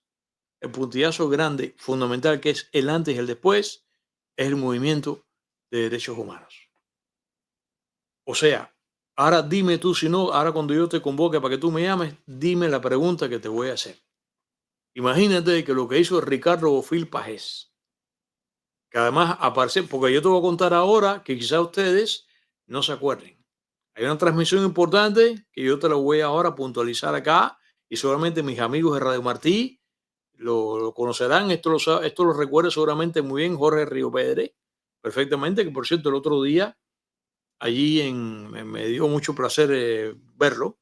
Yo respeto mucho a Jorge Río Pérez, como con todo. Recuerden que Jorge Río Pérez es el que hacía Cuba sin censura. Él es el que entrevista a Del Pino y todas las grandes excepciones. Jorge Río Pérez fue el que las manejó. Una figura muy importante en Radio Martí. Esto seguramente lo recuerdan muy bien. Lo que te voy a comentar ahorita, la transmisión en vivo, no bueno, la grabaron, pero corrió en Radio Martí, para eso había que tener genitales. Y eso no tampoco no hubiera podido ser, que fue una transmisión que hizo Bofill y Reinaldo Bragado Bretaña de Cuba para acá. Pero al punto que voy ahora, dime que aquí es donde viene el antes y el después, para que tú a ver si coincides conmigo o no, de que la dictadura hoy día, sí, para nuestro consuelo, por mucho que parezca que no sea más débil comparado con lo que pasó antes. La pregunta es la siguiente. ¿Qué hubiera pasado si vamos a poner que fue en el 85? Imagínate que en el 85 Ricardo Bofill Pagés y Reinaldo Bragado Bretaña y Gustavo Alcovernes crean el movimiento o el Comité de los Derechos Humanos, salen públicamente con él, aglutinan gente y además se comunican con Estados Unidos y transmiten a través de un medio que es Radio Martí. Si esto, dime ahora tú si sí o si no, para concluir si hoy día, afortunadamente, de ahí para acá, aunque esto parezca que se coma la gente viva, como Saturno que se asoma a sus hijos, afortunadamente no. Si esto que te estoy contando, con Gustavo, con Reinaldo y con Ricardo, en vez, vamos a decir que fue, insisto, en el 85, vamos a poner que fue el 85, si estos 20 años antes, Ricardo Bofill Pagés, Reinaldo Bragado Bretaña y Gustavo Alcovernes hacen esto en el año 65, estuvieran 6 pies bajo tierra. Lo fusilan. Lo fusilan. Dime si no. Tú ves mi pregunta. Ya aquí entonces ya tú estás entendiendo mi sí. Yo estoy justificando para que no porque siempre hay gente que no entiende. Yo no estoy justificando, le estoy diciendo que esto sea una dicta blanda. No, no, no, no. Pero la pregunta es, conectado con lo que yo dije anoche, que a algunos de ustedes no les gustó lo que yo comenté, si la dictadura cubana hoy día es más débil o es más fuerte. ¿Tú me estás siguiendo la explicación? vas a tener que concluir que sí es débil. Y a partir de ahí para acá, de exactamente este fenómeno de el movimiento de derechos humanos en Cuba, esto no hizo otra cosa que irse por la canal para abajo con más y más debilidad, porque además, ahora dime tú, el otro puntillazo precisamente conectado con esto que estás mirando acá. Quizás a ti se te olvidó, pero te lo voy a recordar aquí. Este movimiento que a la larga, aunque esto es un movimiento de derechos humanos, que es lo que es, pero a la larga, esto forma parte de la plataforma seminal de la disidencia en Cuba, porque además aquí recuerda que aquí hay un detalle que tengo que comentar. La primera vez que yo escucho la palabra disidente, el español, además en inglés, donde quiera, la palabra disidente es una palabra que yo no conocía. La primera vez que yo escucho la palabra disidente como calificativo para definir un concepto y la palabra disidencia, que es exactamente la ejecución de eso. Yo lo escucho cuando no fue con Sájarov, fue con Anatoly Sharansky. Usted se conoce, después viene Sájarov, bueno, de ahí el premio Sájarov. Y eso fue a través de Voz América, en esa época no había Radio Martí. Y como yo pasaba la vez escuchando con mi padre, en mi casa, familia gusana, escuchando la programación español de Voz de América, yo recuerdo con Anatoly Sharansky, entonces que yo voy al diccionario y me doy cuenta, bueno, que disidente para la interpretación cubana es un contrarrevolucionario. Pero el problema está que disidente, si te vas al diccionario, disidente, el diccionario lo explica muy claramente. Una cosa es ser disidente y otra cosa es ser opositor. El disidente es un opositor, pero el opositor puede ser que lo sea, que es lo que me considero yo, que está opuesto a algo a lo cual nunca perteneció. No, ese no es el disidente. El disidente está opuesto a algo que en un momento integró. Esa es la disidencia. Y Ricardo Bofill Pagés, que era profesor de la universidad, el caso de Reinaldo, no sé. Pero en el caso de Gustavo y en el caso de Ricardo, son disidentes because they belonged. Ellos primero pertenecían. Ellos pertenecían y se separaron. Como te conté, Gustavo Saldán del Mucada integra la revolución, embajador en Bélgica, y se separa. Entonces, este fenómeno de Anatoly Sharansky y después de Sájarov llega a Cuba y esta gente son disidentes, pero claro, disidentes es mala palabra para la dictadura cubana. Entonces, el movimiento disidente comienza aquí. Entonces, la estatura que esta gente logra como figura política, pero esto no es lo que pasó con Valladares en el año 60 o 61, 59, que el nombre no lo conocía nadie. Todos estos presos políticos que van a parar, Hugo Mato es el único que tenía un poco más de renombre por lo que fue. Pero aquí hay un montón de gente importante que está presa, que el mundo entero de La Habana para afuera, a 5 millas de La Habana, nadie sabe quién es. Ya esta gente no. Ya esta gente tiene estatura internacional. Los tres. Y los demás, no fueron los únicos.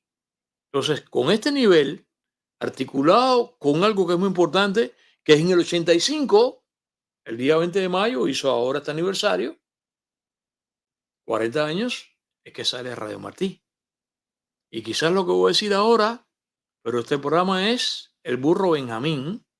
Este es el burro Benjamín de los medios. Quizás tú ya lo has olvidado, pero tú te acuerdas, o sea, tú recuerdas en este momento que estoy conversando yo contigo. Tú recuerdas en este momento que estoy conversando yo contigo la transmisión que hacen a través de Radio Martí en La Habana. Esto fue una grabación que se hace el día 10 de diciembre del año 1987. Por cierto, ahora que lo estoy diciendo aquí, cuánto me habría gustado y quizás porque no, es a ver si ya de hecho lanzo la convocatoria para que venga a mi podcast, mi respetado, admirado Cartaya. Además, yo trabajé con él, claro, Cartaya lleva un montón de años trabajando, estuvo en Radio Martí y ustedes saben que Cartaya es muy respetado, un periodista profesional de verdad y un disidente y que además le hizo mucho daño, además padeció muchísimo el peso de esta porquería. Esto seguramente lo recuerda porque Cartaya fue protagonista, te puedo mencionar aquí, el día 10 de diciembre del 87, ya hace 2 años que está Radio Martí andando. Ya Radio Martí un éxito desde que arrancó. El día 10 de diciembre del 87 se ejecuta en La Habana una reunión en la que participa Reinaldo Bragado Bretaña, en la que participa Raúl Montesinos, en la que participa Ricardo Bofil Pajés. Mira, me doy cuenta que no hice las fotos. En la que participa Tania Díaz Castro, que tú sabes que ya murió. Moderada esta reunión por Rolando Cartaya, que era el moderador. Y eso se grabó. Eso fue el día 10 de diciembre. No fue en vivo, porque no había manera de hacerlo en vivo. Porque si hubieran tenido manera, esta gente todos tenían los genitales suficientes y también Tania para haberlo hecho. Esto se grabó y se transmitió el día 5 de febrero. O sea, fue diciembre, enero y febrero. Esto me imagino yo, tengo que preguntarle a Cartaya, que ya como insider de Radio Martí, tiene que haberse enterado que esto tiene que haber sido una pelota para allá y para acá para atreverse a hacer esto. Por ellos o lo que sea. Pero bueno, imagínate tú que esa reunión de disidentes en La Habana, ese es el día de diciembre, en La Habana, no aquí. Yo me acuerdo que yo estaba así, porque además, déjame decirte, hacerte una revelación. Cuando eso se transmite en febrero, yo me creí que eran vivos. De todas maneras, el grado de peligro que esta gente pasaron es, tú sabes, de campeonato. Pero yo, y quizás muchos de ustedes también que lo están recordando ahora, yo pensaba que eran vivos. Esto se transmitió el día 5, después se retransmitió, se repitió otra vez, porque Martí hacía eso. Por ejemplo, Cuba sin censura salía a la primera vez y después se repetía, ¿no? Esto es el día 5, después al otro día, el día 6, el día 7 de febrero del 88, bajo el nombre de Coloquio en La Habana. Totalmente sin precedentes. Eso no había pasado nunca. El que hace la grabación fue Ernesto López Fundora, que era técnico, bueno, ya estaba separado de Televisión Cubana. El esposo de la actriz Barbarita Jover, ¿ustedes se acuerdan? Barbarita Jover, Barbarita termina siendo miembro del comité también. Él fue el que grabó. Esto grabado Cuba, esto no vas a pensarte que esto fue con una Uher ni con una Nagra, no, esto fue grabado con un boombox, o sea, con una grabadora esa ceborúquica. ¿Te acuerdas que era un ladrillo así? Con el micrófono incorporado, que eso, con un casetico, un cassette, metido ahí. Y entonces, según iban preguntando, Ernesto, eso después me enteré, Ernesto con la grabadora, y hablaba entonces, hablaba Reinaldo, entonces, para arriba Reinaldo. Entonces ahora viene para acá, va a hablar Bofila aquí, y aquí, así, con un sonido tremendo. Y ahí en esa época no hay Final Cut, ni hay, bueno, Final Cut no hay, pero ahí no hay Pro Tools, ni una porra. Eso no existía todavía. Así, de esa manera. Y soy yo bien, para que tú sepas. Seguramente que en Martí deben haberlo mejorado auditivamente. Tendré que preguntar, por ejemplo, a Viñoli. Tania prestó a la casa. Tania vivía en ese momento, vivía en Lealtad número 365. Y durante hora y media participaron en esta conversación Bofil, Bragado, Montesinos, Tania. Y esto después, porque se escogió el día 10 de diciembre de 87, porque ese es el Día Internacional de los Derechos Humanos. Y eso lo transmitió por Radio Martí. Tú me vas a decir a mí si a esto que fue en el 88, en el 88, en el 68, vamos ahora a meternos, como te digo ahorita, para mi tesis de que sí, de que la revolución está más débil, que no significa que se vaya, ojalá, pero mi punto de la pregunta es porque sobre todo lo que quiero hacer es que nos hace mucho daño el seguir pensando de que esta revolución es perfecta, que esta revolución tiene un poder omnímodo, que esta revolución es como si fuese un gran rompehielos impenetrable. No, no, no, no, no, no es verdad. Además, nos hace daño pensar eso. Lo que nos ayuda y le hace daño a la revolución es decirle, ustedes no son lo fuertes que ustedes se creen, porque además en este programa que se llama El Ático de Pepe, Pepe Forte te ha demostrado que el 85 para acá, cíclicamente, cada minuto que pasa, ustedes están más débiles. De entonces para acá ustedes están más débiles, porque aquí está el punto ahora. Si esto salió al aire por Radio Martí en febrero del 88, ¿ok? Máquina del tiempo, tú y yo, ¡pa! de H.G. Wells, Máquina del Tiempo, para atrás, ¡págata! 20 años antes, en el año 68, en la ofensiva revolucionaria, imagínate tú, ofensiva revolucionaria en La Habana, ¿ok? En Cuba. En el 68 no había Radio Martí, lo que era Voz de América. Imagínate tú que Bofil, bueno, en esta época seguramente estaban presos. Imagínate que, porque además se metieron 9 años presos. Imagínate que Bofil, Reinaldo creo que es como contemporáneo conmigo, acaso 2 años mayor que yo, no sé, no recuerdo ahora. Si alguien me puede decir la edad que tenía Reinaldo, que además muere mucho más temprano. ¿Tú te imaginas, para demostrarte lo que te estoy diciendo, que la revolución cubana sigue más débil? Sigue más débil. Esto que le llega al hígado. Ahí, pángata, sí. Yes, you are weaker. Ustedes son más débiles. Por mucho poder que tengan, mucha gente que sigan metiendo presa, ustedes son más débiles. Cíclicamente, desde el 85 hasta ahora, te lo tienes que tragar, me lo tienes que aguantar. Yes, you are weaker. Weaker and weaker. Cada minuto que pasa son más débiles. Y un día de esto, esta debilidad, se van a desmayar. ¿Ok? Pero imaginemos lo que te estoy diciendo para sustentar mi tesis. Ustedes se imaginan que esto que hicieron Bofil, Bragado y Tania y Gustavo, bueno, no sé si Gustavo estaba, dije ahora, ¿no? Ok, bueno, ellos todos. Realmente fue Bofil, fue Bragado, fue Tania. Hay 2 o 3 nombres más, que ahora yo no recuerdo. 2 o 3 nombres más importantes. Dispensen, pido perdón por la omisión. Figuras importantes. Si hubiera atrevido a alguien, es que jamás hubiera sido imposible. Imagínate tú que se lo hubieran arreglado, que pasó esto aquí, para que hubieran grabado una cinta. Una reunión en el año 68, Reinaldo Bragado y Ricardo y Tania. Y que las hubieran arreglado primero para reunirse. Y bueno, vamos, ¿por qué? Se reunieron y grabaron la conversación. Y la mandan para acá y la transmite Voz de América.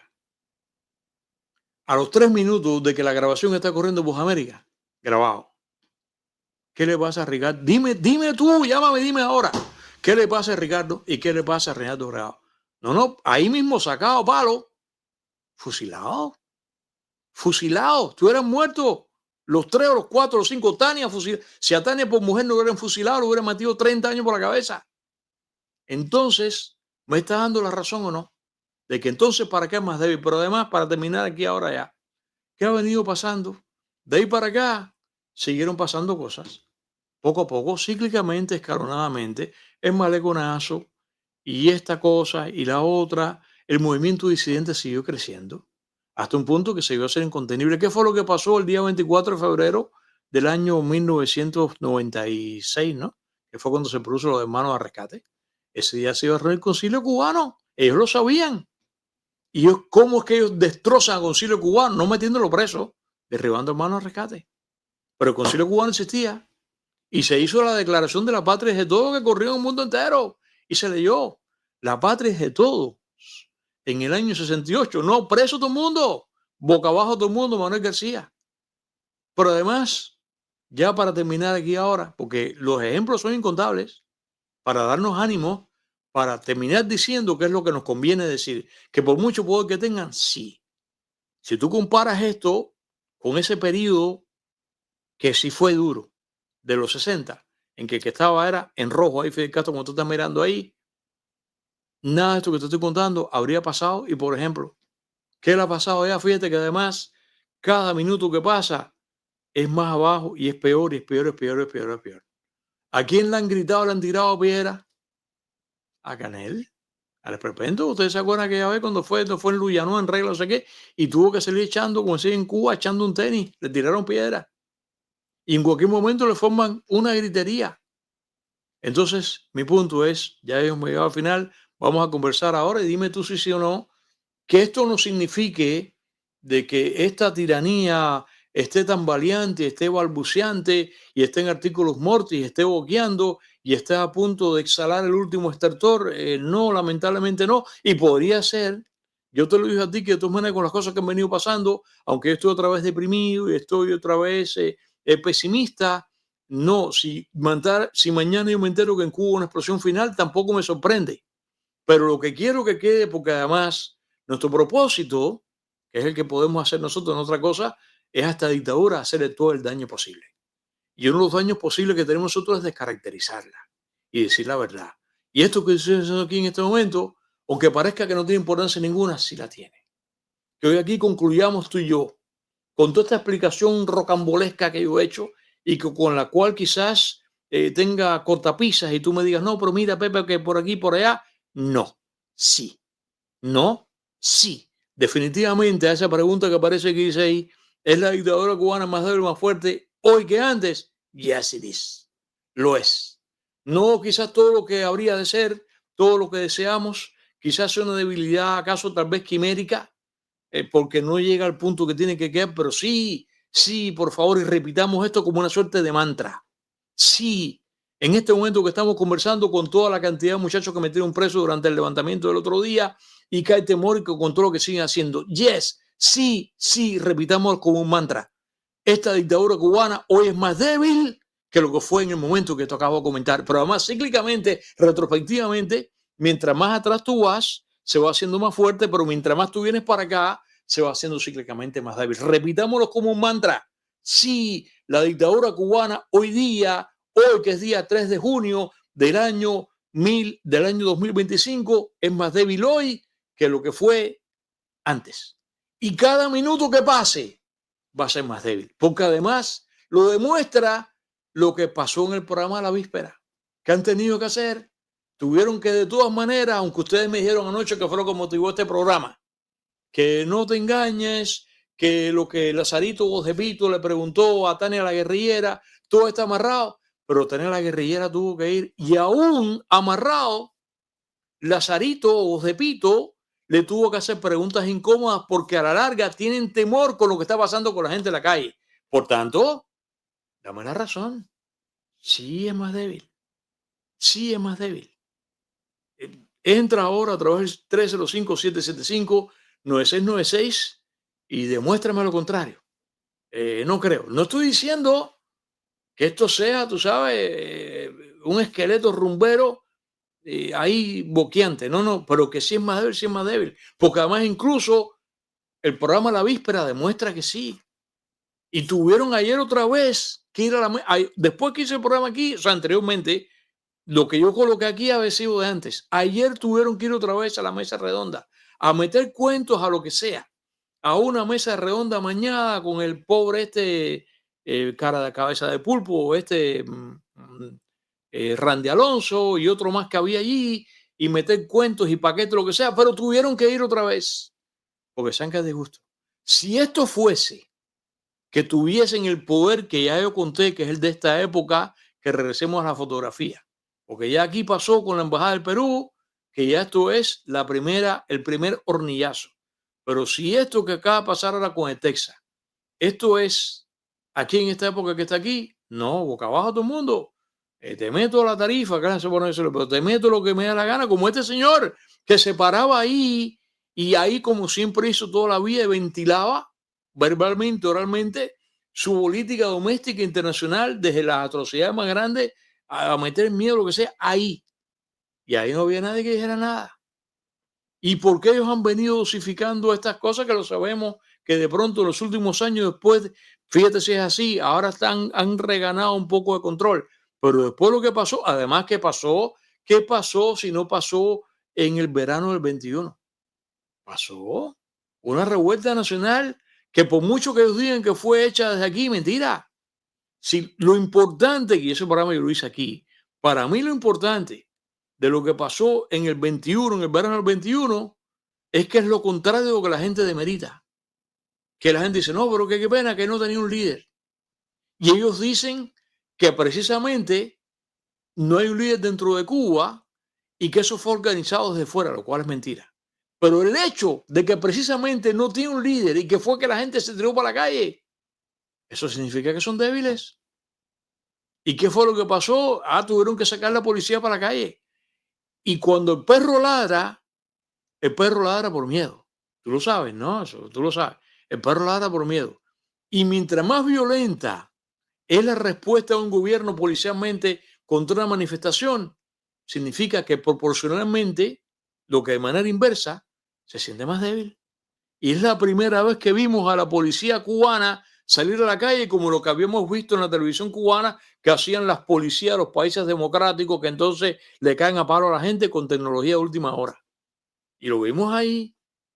¿Por qué tienen ellos, en este momento tú lo sabes que quedó demostrado en esa manifestación, la policía cubana está mejor, tiene mejores pertrechos que lo que tiene el ejército? Cuando vimos las cosas del ejército era unos cañones el año, la corneta, fuerza aérea en Cuba no hay, el ejército no tiene nada, los tanques de guerra le quedan 3, la policía toda era de estreno y además dicen que lo compraron en España. Ahí no había, porque en Unión Soviética no hay, ni compraron, ahí no había petos ni cascos ni escudos rusos, todo eso era capitalista y era nuevo de paquete. ¿Qué significa? Que tienen miedo. Y exactamente si la respuesta es intensa para la protesta, significa que tanto igual es la debilidad que tú tienes. Porque si no, tú deja que proteste, entonces no van a ningún lado. No hubo que pararlo, hubo que pararlo. Entonces, please, por favor, dame la razón hoy de que la dictadura cubana hoy es más débil que antes y lo que nos conviene precisamente es repetir este mantra. Aunque no tenga la debilidad en la cuantía, en la intensidad, en los valores, en los números que quisiéramos que tuviera. Pero lo que es más débil es más débil. Y decirle y hacerle saber a ellos, ustedes son más débiles, hace daño.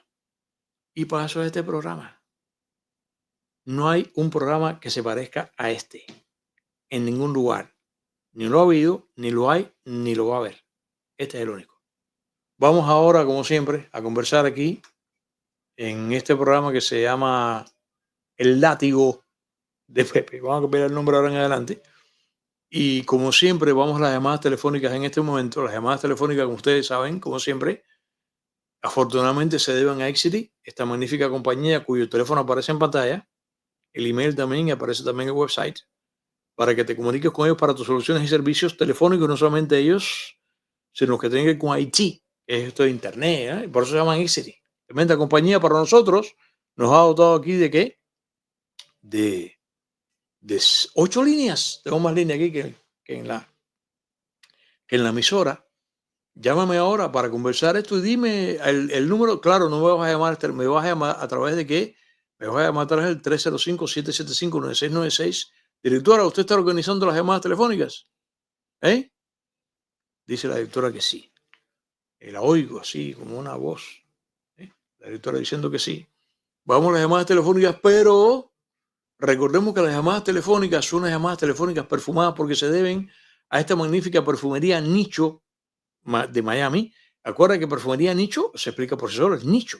Esto no es nada que ver con esas perfumerías que tú conoces en los malls. No, eso es Mickey Mouse. En serio, esto es, acuérdate que la máxima se me ocurrió. Esto es el tipo de perfumería que cuando tú te basas en las aromas y las fragancias que venden aquí, o sea, que tú vas a adquirir aquí, yo creo que la explicación perfecta es la que yo digo, que es que yo no quiero que te digan qué es lo que me pasa a mí y es lo que a mí me gusta que me digan. Que no que me digan, qué rico hueles, sino tú hueles distinto. ¿Qué tú tienes echado? Oh, eso para mí es música, music to my ears, porque es la pura verdad. Estos son fragancias que tú nunca has escuchado, marcas que tú nunca has escuchado y que va a ser distinto. ¿Dónde es esto? La perfumería se llama HDYS Perfumes, se encuentra en el 617 Southwest de la 57 Avenida en Miami.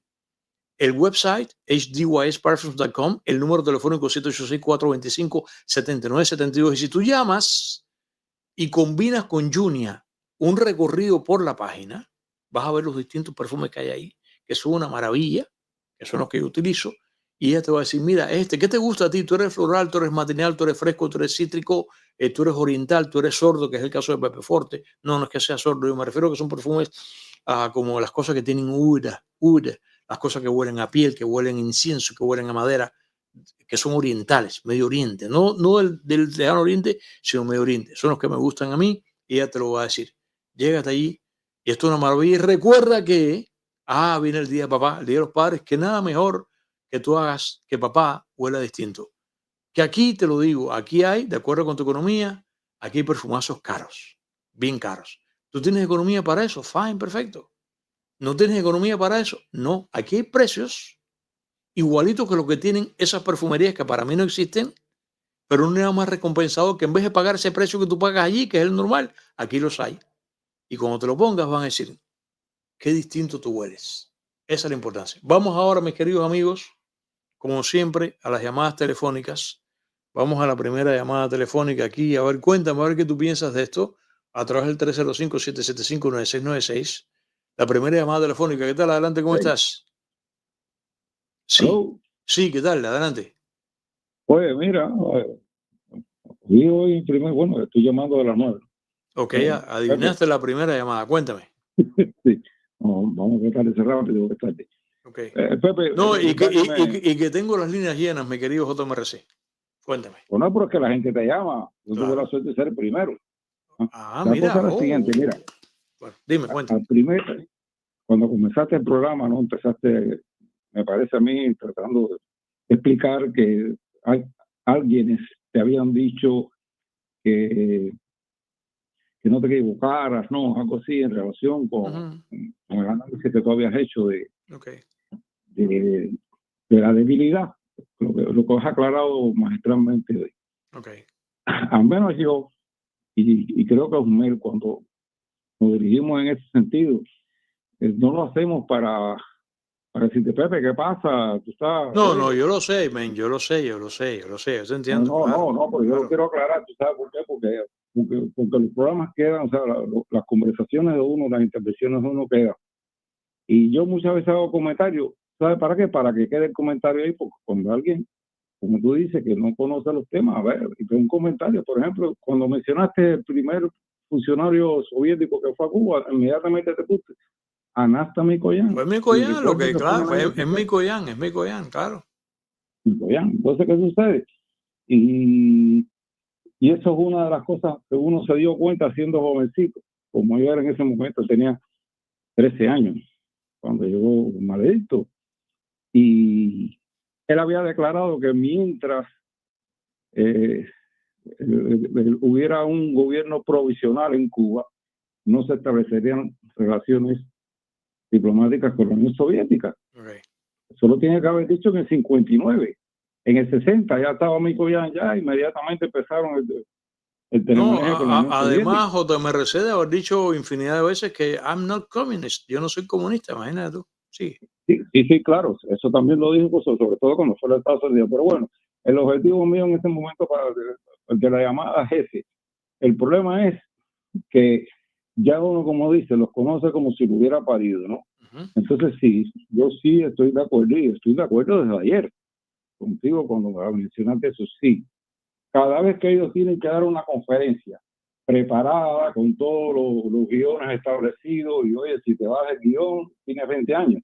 Uh-huh. Cada vez que ellos hacen eso, es una señal de debilidad.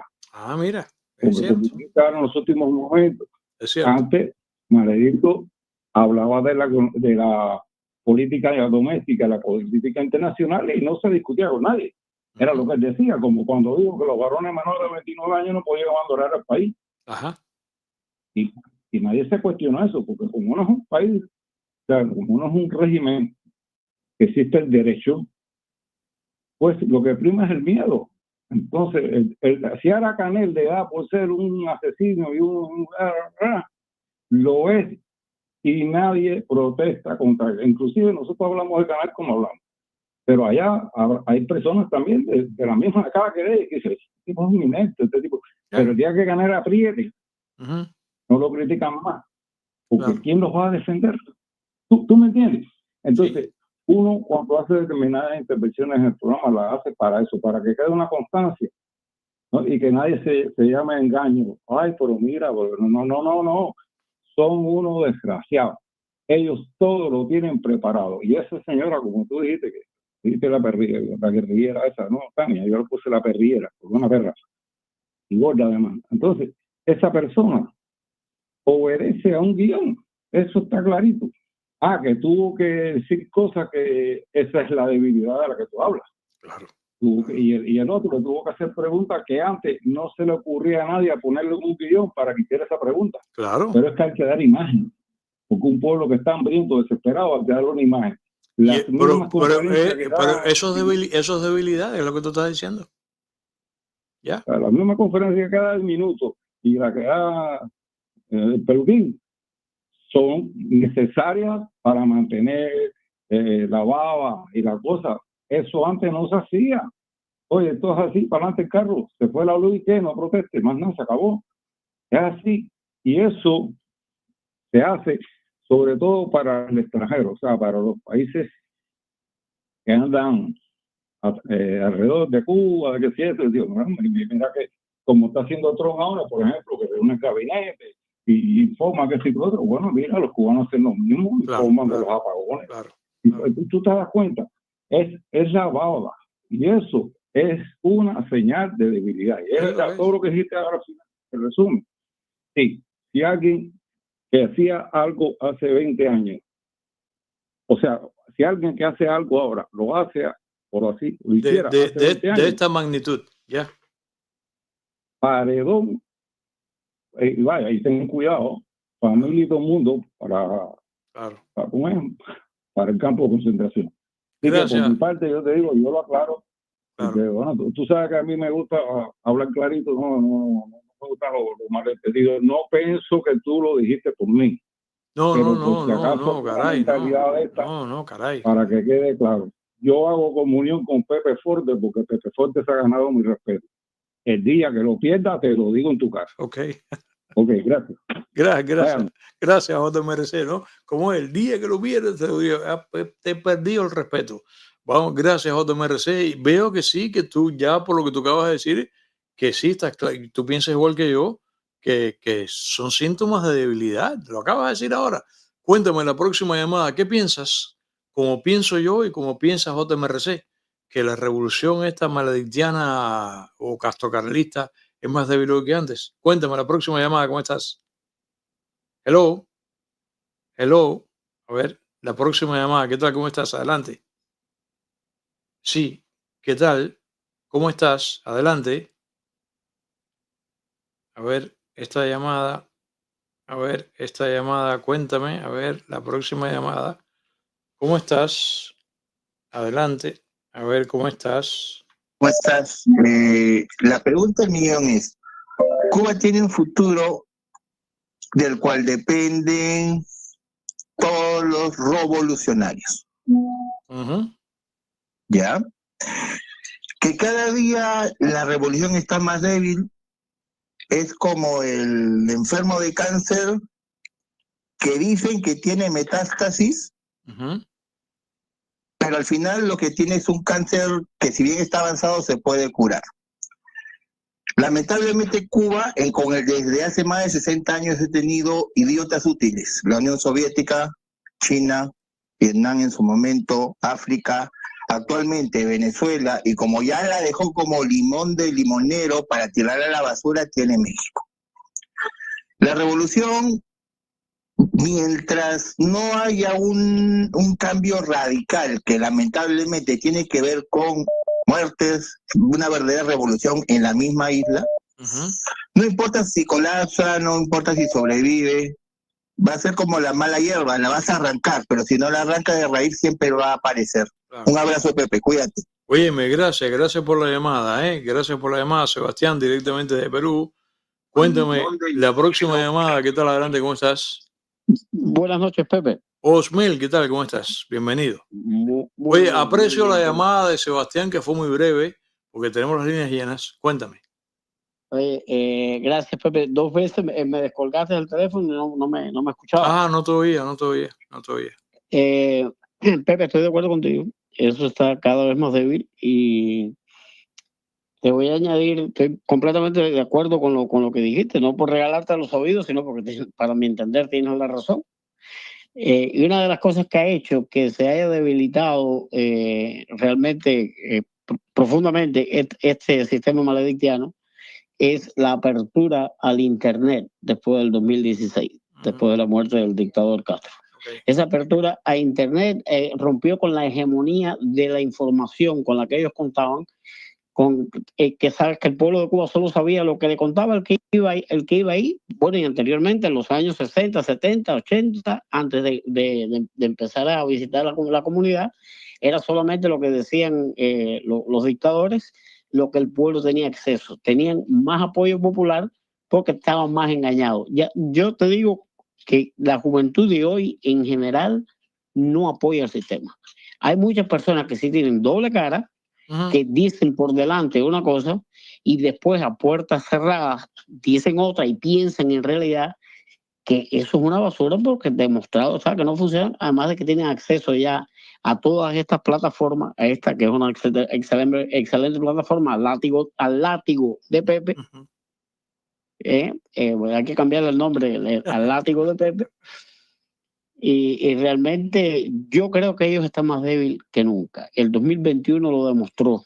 2021 ellos se quitaron la careta de buena gente ante el mundo y ellos demostraron, y ha sido así, que ellos están ahí a pantalones, a Pepe Pantalones. Claro. Y ya para dar el chance a otro, te voy a decir rapidito, Pepe, es atípico lo que ha sucedido en Cuba, porque es difícil lograr lo que han logrado esos dictadores, porque una vez que está muerto que muere el principal líder de una dictadura, principal dictador, eso está condenado a muerte.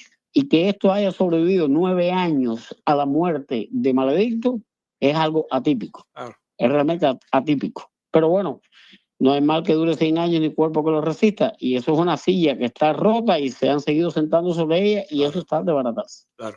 Gracias, Pepe. Gracias, Omar, a ti. Gracias por la llamada. Y también lo que pasa es que recuerda que yo hice aquí el programa el de que si la muerte de Raúl Castro aún es importante, yo di una explicación como esta que acabo de decir acá, diciendo que creo que sí, que yo creo todavía que lo es. Vamos a ver, porque realmente sin duda la gran muerte era la de Fidel Castro, pero falta todavía la de Raúl. Vamos a la próxima llamada ahora y sobre todo, ya van 2 llamadas, el caso de Osmel y el caso de JMRC, que han dicho que tengo razón en esta pregunta que yo hago, si la revolución está, digamos ahora, castrocanalista más débil ahora que antes. Y parece que sí, que ellos piensan que sí, per se. A lo mejor lo piensan después que escucharon mi explicación. Porque hoy cuando yo puse, voy a la próxima llamada, hoy cuando yo puse este anuncio más temprano, tú ves lo que escribió Calixto ahí y lo que escribió Ana. Bueno, la inmensa mayoría de las opiniones fueron como la de Calixto, diciendo que no, que esto era más fuerte, porque ahí están los elementos que todavía están ahí, que reprimieron la manifestación de julio del 21, pero seguramente muchos de los que escribieron eso no habían pasado por los argumentos que yo acabo de decir aquí. Seguramente muchos de los que escribieron eso ahí, contrario a lo que digo, una vez que escucharon mi explicación ahora, entendieron lo que yo estoy diciendo. No estoy diciendo que ojalá que esto se vaya a caer mañana, sino simplemente que la pregunta de que si es más débil, yes, lo es, por lo que acabo de contar. Vamos a la próxima llamada. Cuéntame adelante, ¿qué tal? ¿Cómo estás? Buenas noches, Pepe. ¿Cómo andamos? ¿Qué tal? Pepe, a lo mejor yo no sé si voy a dar la explicación correcta, pero quizás esté más débil, pero la oposición no está más fuerte. Okay. Así. Y para mí Cuba está como la máquina del tiempo. La primera, la en blanco y negro. Que los que vivían bajo la tierra son los comunistas y los arriba eran los tontos útiles estos, sí, los que estaban abajo con el telefonito. Eran los Morlocks, los Morlocks se llamaban. Morlocks, exactamente. No te puedo decir así exacto, pero gracias. Pero te voy a decir una cosa. ¿Por qué tiene que ir a alguien fuerte que viaje de nuevo al pasado, que vaya a Cuba y regrese, busque unos libros y regrese allá a salvar a los que están afuera de la eso? Porque lo que tiene en la cabecita la gente, esa misma muchacha ayer no le dolía, no le duele ni que lo repriman, que no lo opriman, ni a eso. A ella le duele que le quitaron el internet y su videíto no va a salir 3 veces a la semana, mi hermano. Te entiendo. Ahí hay parte de tontos que están por Dubái, enseñando de Dubái a los jugos de Cuba. Compadre, si no tienen dinero ni para ir de La Habana a Guantánamo, para no ir ni de Santiago a Guantánamo. Right. Entonces no tienen ni dinero ni transporte y le están enseñando Dubái. Y viven una fantasía tan alta que yo la veo, que yo digo, bueno, entonces los profesionales están ganando ahí $30,000 ahora. Me disculpa, pero esa es mi forma de pensar. No es bien que la revolución no se ha puesto débil. No, se ha ido debilitando. No, el amigo nuestro de la piedra no hubiera permitido nada de lo que está pasando ahora. Paredón para todo el mundo. así, sin pensarlo. A él no le temblaba la mano, se fusiló a sus amigos, a sus hijos. Él fusiló a Ochoa. Así que y mató tras bambalinas, mató a Abrante, que le salvó la vida un montón de veces. Exactamente. Okay. Y a los 3 muchachitos de la lancha, el cuento era que los fusiló ayer, los condenó hoy y pasado hizo juicio. Así, sencillo. Sin embargo, él mismo... Y además hizo que todo el mundo firmara una cartica. La otra. Pero fíjate, él mismo transitó por la debilidad, porque este fenómeno de derechos humanos, esto fue con él, ¿sabes? Pero sí, yo sé, el fenómeno de los derechos humanos fue con él. Bastante valientes fueron. Súper valientes. Para la época fueron muy valientes la gente. En ese momento. Oye, gracias, Fernando. Que tenga buenas noches. Está bueno tu programa, muy bueno, amigo. Oye, gracias, ¿no? Y tú tienes razón, yo concuerdo contigo, porque además lo estoy diciendo, el hecho que yo estoy admitiendo que es más débil, sin embargo, está ahí todavía y tienen la sartén por el mango y tienen las palancas que yo cité en la introducción. Ahora, mi pregunta es esa, porque además yo lo que quiero es que simplemente con esta premisa de que si es más débil, eso hace daño. Y es lo importante, porque además hace daño porque es una verdad, no porque sea una invención nuestra, una exageración. It's true. Vamos a la próxima llamada. Cuéntame qué tal, adelante, ¿cómo estás? ¿Qué tal, Pepe? ¿Cómo están por ahí? Arincibia, ¿cómo estás? Bienvenido, que hace rato. Ahí hoy. Dime. No, sí, yo participo, lo que en los comentarios que yo pongo parece que son un insulso y no te lo pasan ahí. Okay. Para usted saber. Pero sí, yo te estoy oyendo cuando es la temática esa, y aunque no sea la temática que me agrada a mí, te pongo un like ahí, ya tú sabes. Okay. Y hablando de like, no te había puesto el like de hoy con... Bueno, mira. Pues mira, dale, mira. ¿qué esperáis, tío? Dale, métele. Mira, hay que diferenciar lo que es el movimiento de derecho. Primero, para contestarte la pregunta, yo creo que está en estado terminal, pero cuánto va a durar ese estado terminal, no lo sé. Está en estado terminal y creo que ese estado terminal empezó con el 11J, y en efecto, sobre la cuestión de los derechos humanos y demás, mira, hay que diferenciar lo que es el movimiento pro derechos humanos y del Comité pro derechos humanos, digamos. Sebastián Alcobendas, Marta Fraile son fundadores del Comité pro derechos humanos, pero el movimiento pro derechos humanos como tal, el movimiento se comienza en la cárcel, y de eso fueron fundadores Ricardo Bofil Pajés, Gustavo Alcobendas, Teodoro del Valle, Elizardo Sánchez, por cierto, que está por aquí hecho leña, y que lo mejor que hiciste, si lo sabes, fue no ponerlo, porque vaya de ronca en mango que está ahí. Ariel Hidalgo, que no se ha mencionado. Ariel Hidalgo, tiene razón. Y Eddie López. Reinaldo Bragado quizá haya sido del comité, pero no del movimiento allí cuando estaba dentro de la cárcel. Y gracias, la mayoría de ellos... Gracias por la especificación, continúa.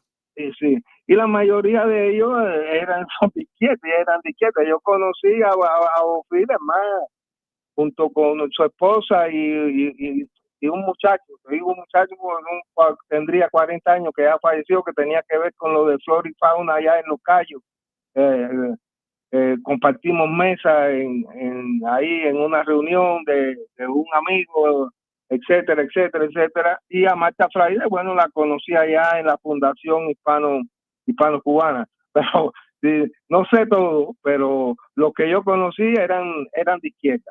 Todo eran de izquierda ahí. Eso hay que verlo. Y bueno, que te digo, conocer personalmente, que bueno, intercambiamos con Tania Díaz Castro. Tania, yo sé que tú, no. Y ahí, que bueno, que la pobre, después que tanto ella aportó a Cubanet, la sacan cuando más falta le hacía allá, y prácticamente no tenía ni para los perritos que tenía ella ahí en su casa. Pero bueno, la cuestión es que era para hacer esa esa diferencia para... No, good. Te agradezco mucho, es importante esa Pero sí, puntualización, claro. Ya el comité ya en la calle, ya es en la calle cuando le hacen todo eso, indudablemente eso ayudó a que personas como uno de los primeros periodistas independientes, que fue o el primero que yo oí, Pablo Llabre, que ya no se oye por ningún lado, pero bueno, pero abre el periodismo independiente y por ahí todos los periodistas independientes hasta que viene la ola represiva de marzo del 2003, que tratan de apagarla. La apagaron por un tiempito o casi la apagaron por un tiempito, pero después eso resurgió porque es así. Y el papel que tuvo, por supuesto, Radio Martí, la voz de la fundación, la voz del CID y todo eso influyeron y la gente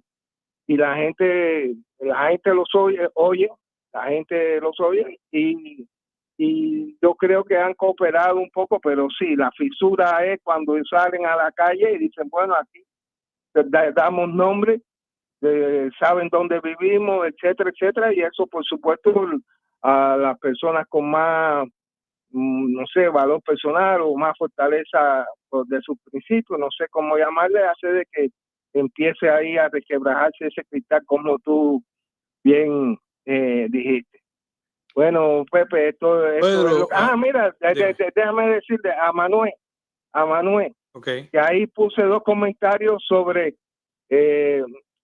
Ornedo, sobre Alfredo Ornedo, que te ha pedido ahí y te sugiero que lo veas, que es un recorrido en la casa de Alfredo Ornedo, lo que es la Casa de la Cultura de Centro Habana, y ahí te vas a enterar de muchas cosas, porque la guía es una que fue pariente lejana de Ornedo, o sea, el bisabuelo creo que crió a Alfredo Ornedo cuando falleció la madre, etcétera, y vas a ir, te va a gustar, búscalo en los comentarios esto que yo puse ahí, o quizás después cuando termine este video yo te lo ponga ahí, que si vas a satisfacer el interés de Manuel, ahí tú vas a poder satisfacer no solo el de Manuel, sino también el de los demás. No, y yo tengo que hacer el programa de Ornedo con todas las cosas que tuvo, que además Ornedo, tú sabes que mulato.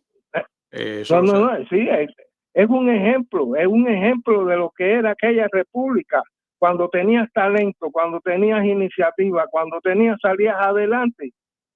Y para mí eso es lo fundamental de Alfredo Ornedo, un ejemplo de eso, y que no se le dice, porque no fue político, y sin embargo dicen, bueno, que como político fue corrupto, ¿qué pasó? Esto que lo otro. No, pues él jugaba con las reglas de una democracia, de una sociedad capitalista con iniciativa, y era un tipo con habilidades. Millonario. La casa es bella, Yo tengo fotos de la casa aquí. Sí, esa es la casa la construye en 1941.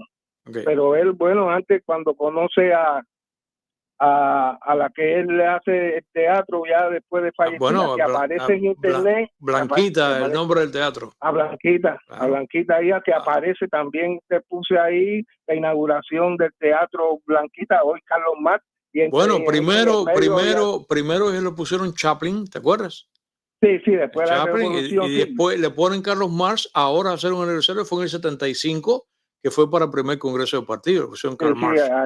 Pero antes que cuelgues, ya para ir la próxima llamada, ¿en qué año murió Reinaldo? Si te acuerdas. No sé, pero murió muy joven. Murió joven. Porque yo lo oía en radio, allá en Cuba lo oía mucho en Radio Martí y todo eso, pero sí, fue una cosa rápida. Que quizás sepa, Ariel Hidalgo, que todavía está por acá en esta... No, eso lo sabe cualquiera. Yo tengo muchos amigos a los cuales preguntarle. Pero ahora tú que estás ahí, ¿no? Y si alguien me lo dice, ¿no? Gracias, Pedro. Un abrazo. Ok, bueno, igualmente para ti. Gracias. Y tú sabes, como siempre, bienvenido. Y no, mi querido amigo, sus comentarios nunca son insulsos, sino todo lo contrario. Vamos a la próxima llamada. Usted lo sabe muy bien. y muy apreciado. Cuéntame la próxima llamada, ¿qué tal? Adelante, ¿cómo estás? Sí, buenas noches, Pepe. Mira, Manuel, ¿cómo estás? Hablando del Sí, rey de no, Roma. bien, bien. Sí, bien, bien, gracias. Bueno, y agradecerle a Pedro la información esa para uno tener más información también, para que la redundancia. Okay. Bueno, Pepe, yo creo que yo voy a hacer la nota discordante. El discordante. A ver, cuéntame. Yo, dependiendo de mi punto de vista, yo veo que no le ha afectado nada mantener el control férreo que han mantenido durante estos 66 años. Al principio fusilaban porque, como dice un documental ahí, pues nadie escuchaba, podían fusilar. Después ellos se fueron acomodando a los tiempos. Ahora, cuando yo vea que un teniente coronel o un coronel logre alzar una unidad militar y por lo menos estén 2 días amotinados, aunque lo aplaque, entonces yo pienso que entonces sí están perdiendo el control. Eso es lo que yo pienso. Okay. Porque, por ejemplo, Hitler empezó a perder el control porque los militares no le hacían caso y lo engañaban. Y todavía eso no ha sucedido en Cuba. Y entonces, para mí, todavía mantiene un control férreo sobre la sociedad y para mí ellos están fuertes, todavía. Sí, pero acuérdate que yo no estoy diciendo que no estén fuertes. La pregunta, mira aquí, es más débil. Yo no estoy diciendo que no lo sean. No, de que son más débiles, de que son... No, todavía están fuertes. No hay debilidad ninguna en ellos, todavía no la he visto. Bueno. Cuando le afecte el poder, entonces ahí sí que yo digo, tan más débil. Porque le hagan algo que le afecte el poder. No, pero hasta ahora yo no he visto nada que le afecte el poder. Y de todas las personas esas de los derechos humanos, el único que lo puso en jaque y se lo quitaron de arriba fue Payá Sardiña. Los demás sí, fundaron esto y lo otro, pero no les afectó en nada. Payá Sardiña sí se vio que lo iba a afectar y se lo quitaron de arriba. No, y gracias a ti, Manuel. Y además, Oswaldo se quedó en Cuba. Y aparte que le costó la vida, Oswaldo también lo que hizo fue la mundial. Oswaldo jugó con la regla de juego. Les dijo, ¿cómo está? Con tantas firmas que yo consiga, yo lo que quiero pertenecer al poder popular. No, acá lo Oswaldo fue genial. Genial fue. Tiene todo mi respeto también. No es como yo he comentado. En una próxima Cuba, y por ejemplo, si Bofill no hubiese muerto, o Gustavo no hubiese muerto, imagínate tú que estas figuras hubieran llegado a una elección, una Cuba libre. Y yo creo, a lo mejor, la gente se modifica políticamente, cualquiera se modifica y uno puede hacer una transición de izquierda para derecha, de derecha para centro, de centro para izquierda, se va moviendo. Pero estas figuras todas que estamos comentando acá, como dijo ahora Pedro, el primero que lo sabe soy yo, son esencialmente figuras de izquierda. Y si se mantienen así, por ejemplo, y hubiesen llegado a una elección en Cuba probable, yo no habría votado nunca, lo digo aquí con todo respeto, yo no habría votado nunca por Payá, ni quizás por Ricardo tampoco, pero mientras no llegue ahí y formen parte del movimiento que le hacen daño a esto, yo estoy con ellos y tienen todo mi apoyo. Después, en una próxima Cuba, a nivel de partido, entonces vamos a ver qué se me promete tanto, que ese es el problema que tenemos, el ataque. No. Hay un común denominador que son anticomunistas y anticastristas y ante esta dictadura, que es lo que nos une. Y eso es lo importante. Y a eso hay que apoyarlo. Después, en una próxima Cuba soñada, imaginada, posible, futura de Cuba, vamos entonces a nivel de partido, por dónde es que van. Entonces ahí vamos a elección y vamos a ver qué hacemos. Pero mientras tanto, todo mi respeto, Bofill, Gustavo, Reinaldo, por eso que en memoria, Payá también, que lamentablemente murió, y por ahí para allá. Incluso ahora Ferrer, yo el otro día lo comenté aquí también y lo defendí. Después vamos a ver. Vamos a la próxima llamada. Cuénteme adelante, ¿qué tal? ¿Cómo estás? Buenas noches. A ver, mi querido Camilo Ernesto, ¿cómo estás? Camilo Ernesto, aquí estoy bien con mi vasito de whisky. Saludos para ti, para tu esposa, para los atiqueros. Ahí está. Y mira, Pepe, hiciste la pregunta sobre que si la dictadura cubana es más débil o más fuerte. Ideológicamente es más débil. Y es curioso porque es muy posible que ese sea parte del plan del mismo régimen, hacer la metamorfosis de una forma de ideología a otra y adaptar a la población, a un tránsito de una forma. Pero aguanta, Camilo Ernesto, yo sí no veo cambio ideológico. Yo no lo veo. Pepe, ¿Están siguen siendo marxistas, comunistas, totalitarios? Ellos están dejando el cascarón, porque necesitan el cascarón. A ver, ¿qué te quiero decir? Ellos están buscando la forma de acomodarse a una especie de régimen de compadres. Se han ubicado incluso cada uno de ellos en negocios bajo su control. Está el caso de este tipo, de Raúl Guillermo, el nieto de Raúl Castro. Raúl Guillermo, el nieto de Raúl Castro, está controlando lo que tiene que ver con la paquetería y el tema de la paquetería, sobre todo la paquetería internacional. Él está detrás de eso. Está el caso de Sandro Castro, que tiene negocios relacionados con el tema de la distribución de cerveza y tiene un club propio. Está el caso de Mariela Castro, que tiene su propio negocio también montado. Está el caso de, bueno, hay varios ejemplos, porque ellos están buscando la forma de acomodarse para un tránsito a un tipo de, vamos a decir, de capitalismo, entre comillas, una copia de capitalismo corporativo, un fascismo, pues si lo vamos a ver, están buscando la manera de irse hacia ahí, hacer una especie de apertura, entre comillas, a la birmana, en un principio, quizás quieran irse por ahí, pero no exactamente a la birmana, porque ya vieron que eso allí no funcionó. No, yo no creo. Yo visité Birmania 2 veces y yo estuve en un momento de transición que estaba, ¿cómo se llama ella? ¿Cómo se llamaba ella? Se me olvida el nombre. Yo fui un momento que... Aung San Suu Kyi se llamaba. Exacto. Yo estuve 2 veces en Birmania. Estuve cuando ella estaba caliente. Acababa de pasar las elecciones y yo observé muy bien la escena birmana. Y después fui otra vez, cuando ya ella había caído en desgracia y aquello no se sabía para dónde iba. Yo no creo que a la birmana. Yo diría que en todo caso sería una suerte de más o menos tipo China, aunque no tanto. Porque yo lo he explicado acá, la diferencia para mí del modelo chino respecto de Cuba es que a China, y yo también he visitado China, a China no le molestan los capitalistas, los millonarios. En esta sociedad de ellos, millonarios, la familia.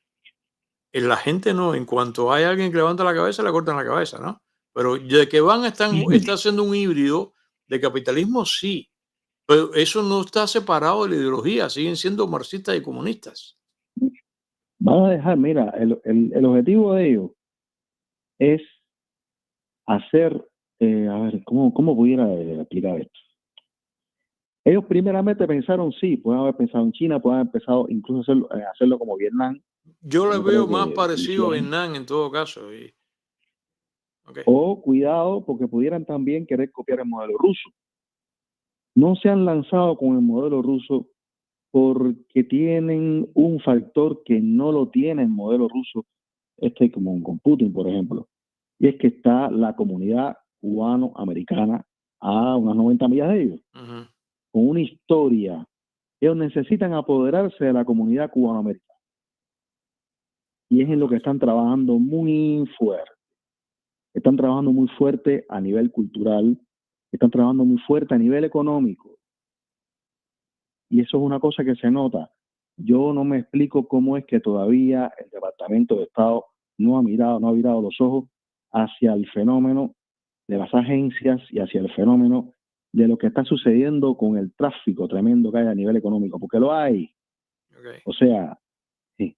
Entonces de pronto como que uno se entra en ciertas esa pregunta y entra en dudas, ¿no? Pero bueno, apartando eso, si realmente fuera a haber un cambio real en Cuba y no un cambio fraude, que es lo que parece que va a suceder, si realmente fuera a haber un cambio real en Cuba, tendría que haber un cambio a partir de que dentro de los organismos armados y dentro de la inteligencia surgiera una oposición que básicamente quitara poder civil. O sea, tendría que haber una ruptura muy fuerte dentro de la estructura de la inteligencia cubana y dentro de las Fuerzas Armadas. Y eso es una cosa que me parece que está un poco lejos de pasar.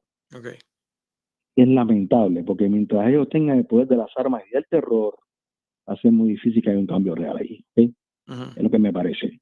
Okay. Ahora, en cuanto a debilitamiento, la gente no cree. Claro, no estamos hablando de cambio, estamos hablando de si es más débil que antes, es el punto. Eso, lo que tú estás proponiendo sería otro programa, no, sí, que es válido. pero es válido porque es más, o sea, si vamos a hablar de debilidad, sí está más débil, pero es que realmente, precisamente de esa debilidad depende que aquello cambie de una manera o de otra, ¿ok? Esa es la otra. O sea, no basta solamente con que haya una debilidad a nivel ideológico de influencia en la población, sino que se requiere también que quienes tienen las armas tomen partido. Y eso es algo que está por verse todavía, ¿ok? Okay. Me parece eso. Bueno, gracias por seguirme el programa, ¿ok? Gracias como siempre, bienvenido eres y continúe, mi querido amigo, disfrutando lo que usted disfruta. Lo que tú acabas de proponer, vamos a agotar las llamadas que nos quedan ahí. Es otro programa que por supuesto que lo tenemos en Ristre. Yo creo que realmente de que qué modelo, yo lo expliqué una vez precisamente en un programa de María Elvira. En la época que yo no era el productor todavía, sino que era un invitado. Y yo dije eso, que yo no veía que Cuba iba para el modelo chino.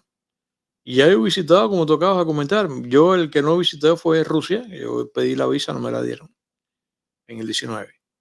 Pero yo he visitado a los otros, Vietnam incluso. Yo creo que realmente que el modelo cubano va a ser una suerte de híbrido y cuando venga ese análisis vamos a tener que calificar que como pasa, como explicó Carpentier, que la arquitectura cubana es ecléctica, que es una mezcla de todos los estilos y al hacerlo y tal parece que no tiene ni pies ni cabeza, al ser ecléctico se convierte en un estilo. Yo pienso que el modelo cubano va a ser ecléctico, como la arquitectura, carpentianamente hablando, y posiblemente entonces en consecuencia tengamos que admitir que el modelo cubano es un modelo. Y yo creo que va a tener componentes de todos. Yo le veo, o sea, de acuerdo con lo que tú me estás comentando, no es el tema, le voy a la próxima llamada, pero ya que lo provocaste, yo creo que va a tener, el modelo cubano creo que va a tener elementos vietnamitas, yo los veo, los percibo, va a tener elementos chinos, va a tener elementos rusos, los va a tener sobre todo por el hecho de la mafia, porque ellos son una mafia. Ellos son una mafia. Así que posiblemente sea el modelo cubano, ecléctico en esencia, un poco de cada cosa se termina derivando en un movimiento o en un estilo propio, con identidad propia que es como aquel cuento soviético que se llama ¿Qué pájaro es ese? Es el pájaro que tenía pico de pelícano y cola de pavo real y cresta de gallo y el copón divino. Por ahí va. Vamos a la próxima llamada. Interesante lo que tú propones, ¿sabes? Y eso sería otro programa también para analizar acá. Cuéntame la próxima llamada. ¿Qué tal? ¿Cómo estás? Adelante. Sí, hola, Pepe. Buenas noches. ¿Cómo estás? Bienvenido. Bien, bien, gracias. Mi nombre es Idelio Ojeda y siempre te veo. Más que un programa de historia, para mí es un libro abierto y la narrativa tuya es espectacular. Gracias. Me encanta. Bueno, mira, para ser también un poco breve, ya estamos tarde. Yo veo que la debilidad de esta dictadura empezó con Fidel Castro en el año 79-80, cuando a partir de su propia debilidad económica, yo no sé por qué él empezó a dejar que la comunidad cubana de aquí del exilio empezara a entrar. Ahí lo tienes, es un síntoma de debilidad, qué buen punto. Y ya eso 79, un año antes del 80, que fue el que invoqué. Buen punto el tuyo, magnífico. Entonces, eso me pasó a mí, porque yo estaba joven en aquella época, 18, 19 años. Entonces, yo por casualidad no tenía a nadie del lado acá. Y yo hablé con una persona que vivió o que había ido de visita y empezó a darme un camionero que tenía su casa, que tenía esto. Un camionero, dije, caballero, no un cirujano, no un cirujano neurólogo. No, un camionero. Exacto, hombre, exactamente, bebé. Y entonces, ese hombre de todo, no, yo vivo una casa, yo tengo esto, y nosotros vivíamos con un pantalón y 2 camisas y un mísero par de zapatos. Esa fue la juventud de nosotros. Entonces, la miseria más absoluta que nos llevó Fidel Castro fue espantosa. Entonces, eso empezó a cambiar. Este hombre que me antecedió hablaba de la ideología. La ideología que cambió Pepe no fue la del Partido, porque el Partido Comunista está ahí. Está ahí el Partido Comunista de Cuba, es un desastre, pero la ideología de la masa, del pueblo, empezó a cambiar. ¿Por qué? Porque la gente empezaron a no tener esa ideología, empezó a ver más allá. Porque, tú sabes, eso le dio una entrada. No es como el caso de Corea del Norte, que ese tipo no ha dejado entrar a nadie. Y entonces está cerrado completamente y no lo deja ver más allá. Nosotros, el cubano, empezó a ver más allá. Y si en el 80 fue un plebiscito, como usted acaba de decir, que estuvo en contra de él, el plebiscito fue no a favor, sino en contra de él, en el 94 fue otro plebiscito más grande. Cada vez que se produce un éxodo es un plebiscito. Eso no tiene, la equivalencia es esa, eso no tiene discusión ninguna. Eso no tiene discusión ninguna. Entonces hay una debilidad espantosa. La dictadura de Fidel Castro empezó a ser más débil. Lo que pasa es que él fue tan autoritario y tan egocentrista y tan autosuficiente que él pensaba que era el bárbaro. En América Latina, hoy por hoy, fíjate que en toda América Latina la gente no cree ni en Cuba, ven la miseria de Cuba, ven la miseria de Venezuela, que son países de izquierda. Nicaragua no tanto, porque más, pero si Nicaragua no tuviera como Cuba, que tiene esa fuerza militar y el aparato de represión, ¿cuántos nicaragüenses no se tiraban para las calles con armas como se tiraron cuando la contra? Que después tuvo que tirar, ¿me entiendes? Entonces significa que esa gente hay que sacarlos a todo el poder, a la fuerza. No, ahí no queremos que quede nadie. La única manera que eso se resuelve es llevándolos a cero. Exacto, pero tú tienes razón, y además la debilidad, de todas maneras, por eso yo sigo diciendo que la premisa de este programa que sí es más débil, a pesar de que ha habido llamadas que dicen sí es más débil, sí es más débil, tenemos que preconizar eso y lo tenemos que porque además le hace daño, porque además la debilidad, filosóficamente hablando, cada que tú eres débil a algo, tú terminas perdiendo la batalla. Total o parcialmente, y eso que tú acabas de decir, por ejemplo, eso que tuvo que dejar entrar la comunidad, como decían allá, eso fue un signo de debilidad. ¿Y qué fue lo que pasó? Le terminó saliendo mal y trajo todos los disturbios que trajo, que fue la embajada de Perú y fue el levantamiento, y el Mariel le hizo daño. E incluso el hecho que, por ejemplo, que por eso te digo a ti que el periodo en que él estuvo fuerte es que básicamente que es el de los 60. Porque el mismo hecho que tú te acuerdas que, por ejemplo, que tú tienes ahora, él le dio, jamás él lo procuró, separarse de Latinoamérica con la pataleta con la OEA. Él le aplaudió que lo expulsaran de la OEA.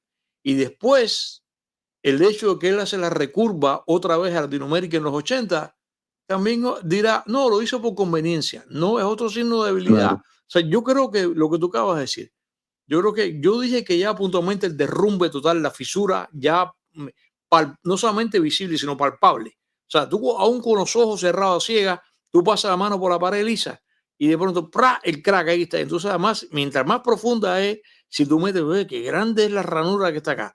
La ranura grande es el movimiento de derechos humanos.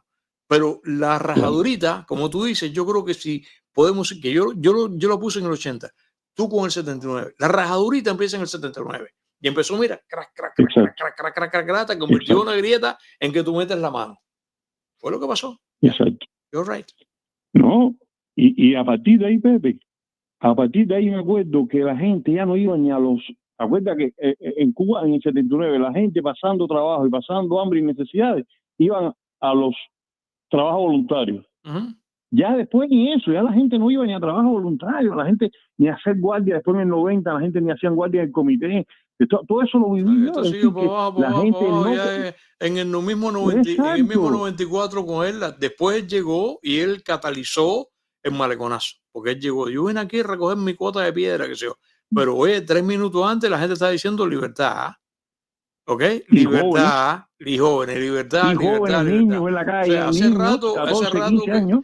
Yo sé que están ahí, que tienen el poder, como mismo ha dicho Manuel, que tiene razón en los argumentos que dijo, pero yo creo que realmente sí. Mi pregunta es esta, yo no voy a repetirla aquí, si es más débil que antes. Yo creo que a la legua, 200% más débil. Como dice Manuel, que tienen el poder, sí lo tienen todavía. Claro que lo tienen, eso también es verdad. Claro, por la fuerza. Claro. Por la fuerza, el aparato represivo.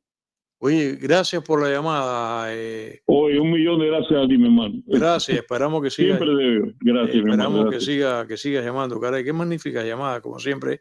Vamos a la próxima llamada. ¿Qué tal? Adelante, ¿cómo estás? Pepe, buenas noches, Ángel Oye, Rodríguez. ya adiviné, compadre, me imaginé que eras tú. ¿Cómo estás? Bien, ¿y usted? Buenas noches. Mira, en mi opinión, la dictadura sí está débil, porque si ellos no estuvieran débil, no estuvieran restringiendo la internet. El pueblo de Cuba se ha enterado de muchas cosas que fuera de Cuba hay países que son mejores, que se vive como las personas, que se vive como personas, no como animales, como se vive en Cuba, que lo que están es pasando hambre, claro. apagones continuos. Eso no es vida lo que está llevando el pueblo de Cuba. Ojalá el pueblo de Cuba le hicieran igual que a Ucrania, que le den armas para que usted vea que esa dictadura no llega a un mes en el poder. Claro, eso es importante. Por ahí puso un artillero que Raúl Castro está hospitalizado grave, que alguien de la familia le informó.